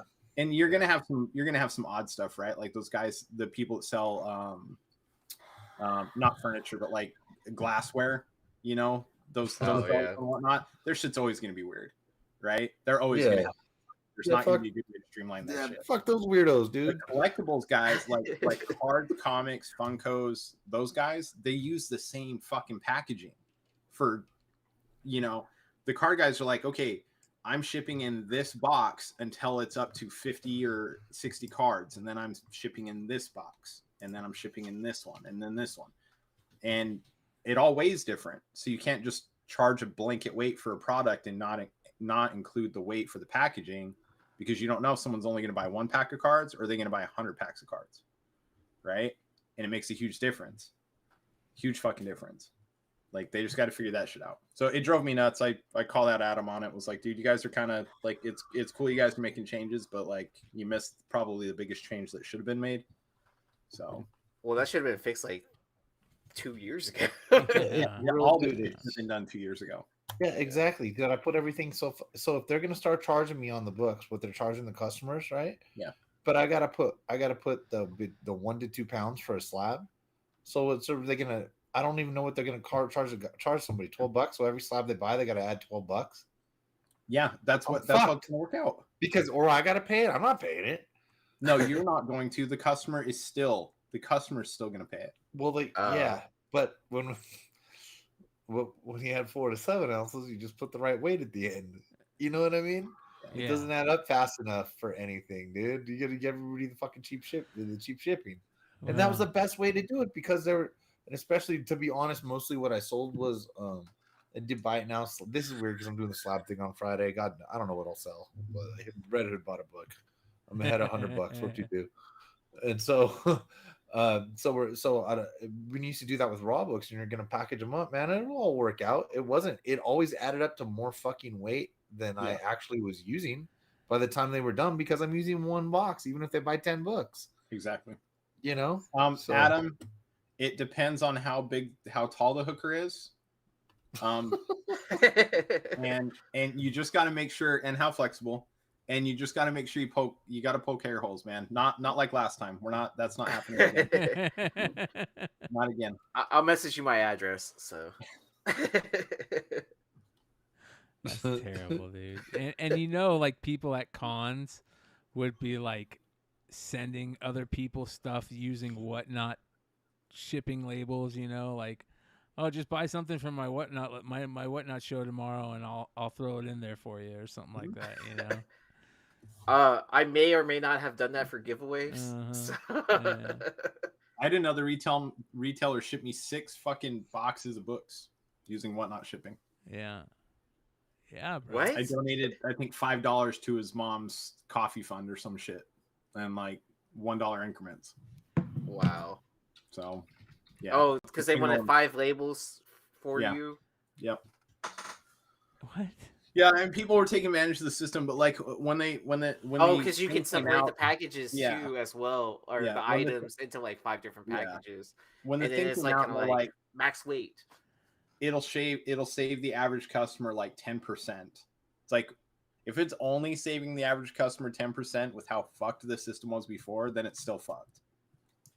Because customers were overpaying on shipping probably 30%. Oh yeah. Or sellers were having to undercut to not fuck over their customers, and us as sellers were paying an extra 30 or 40% on shipping. Well, and then we're not getting any the money for shipping either.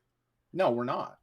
Yeah, I mean, like some of that money should have gone to us anyways for cost of material for shipping stuff. show them my video Potentially. for bag tape. Yeah, listen, we've shipped out. We just passed. What did we just pass? 19,000 orders on the website, and we've had like less than. I think we're still under 10 damage returns for 19,000 packages. So, yeah. Wow. I could send videos, but it's expensive to ship the way we do. It all adds up real fucking quick. People don't realize that. We probably spend $2 a package shipping because of the materials we use. Maybe not $2, maybe like $1.50. I think we've cut costs pretty good because we buy everything in bulk. But I get the government to hook you up for free. Yeah, government kit. I know what you're talking about. I got methods.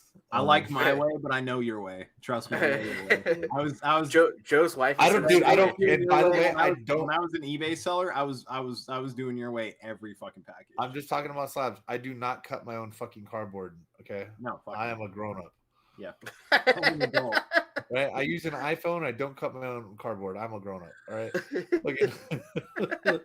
I'm just fucking with you, other people, because Andrew Schultz said it, and I thought it was hilarious. But then he fucking third world fucking WhatsApp motherfuckers.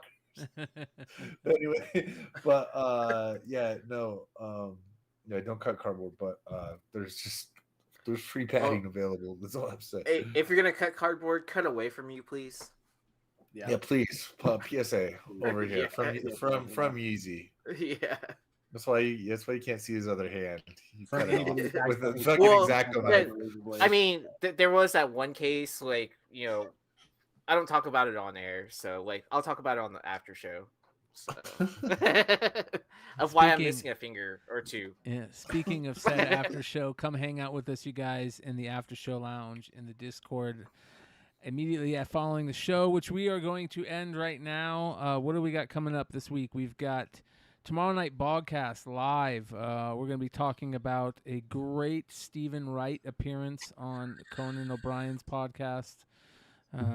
Stephen Wright, one of the greatest comedians ever. We're going to be talking about that. We're going to be talking about current crazy events that are going on with crazy people out there. And UFO topics like normal. So come hang out with us. Call in if you want. You got an opinion on something or got a funny social media video. TikTok videos are the best right now, man. They are fucking hilarious. So come hang out with the Bogcast tomorrow night at 9 p.m. Eastern.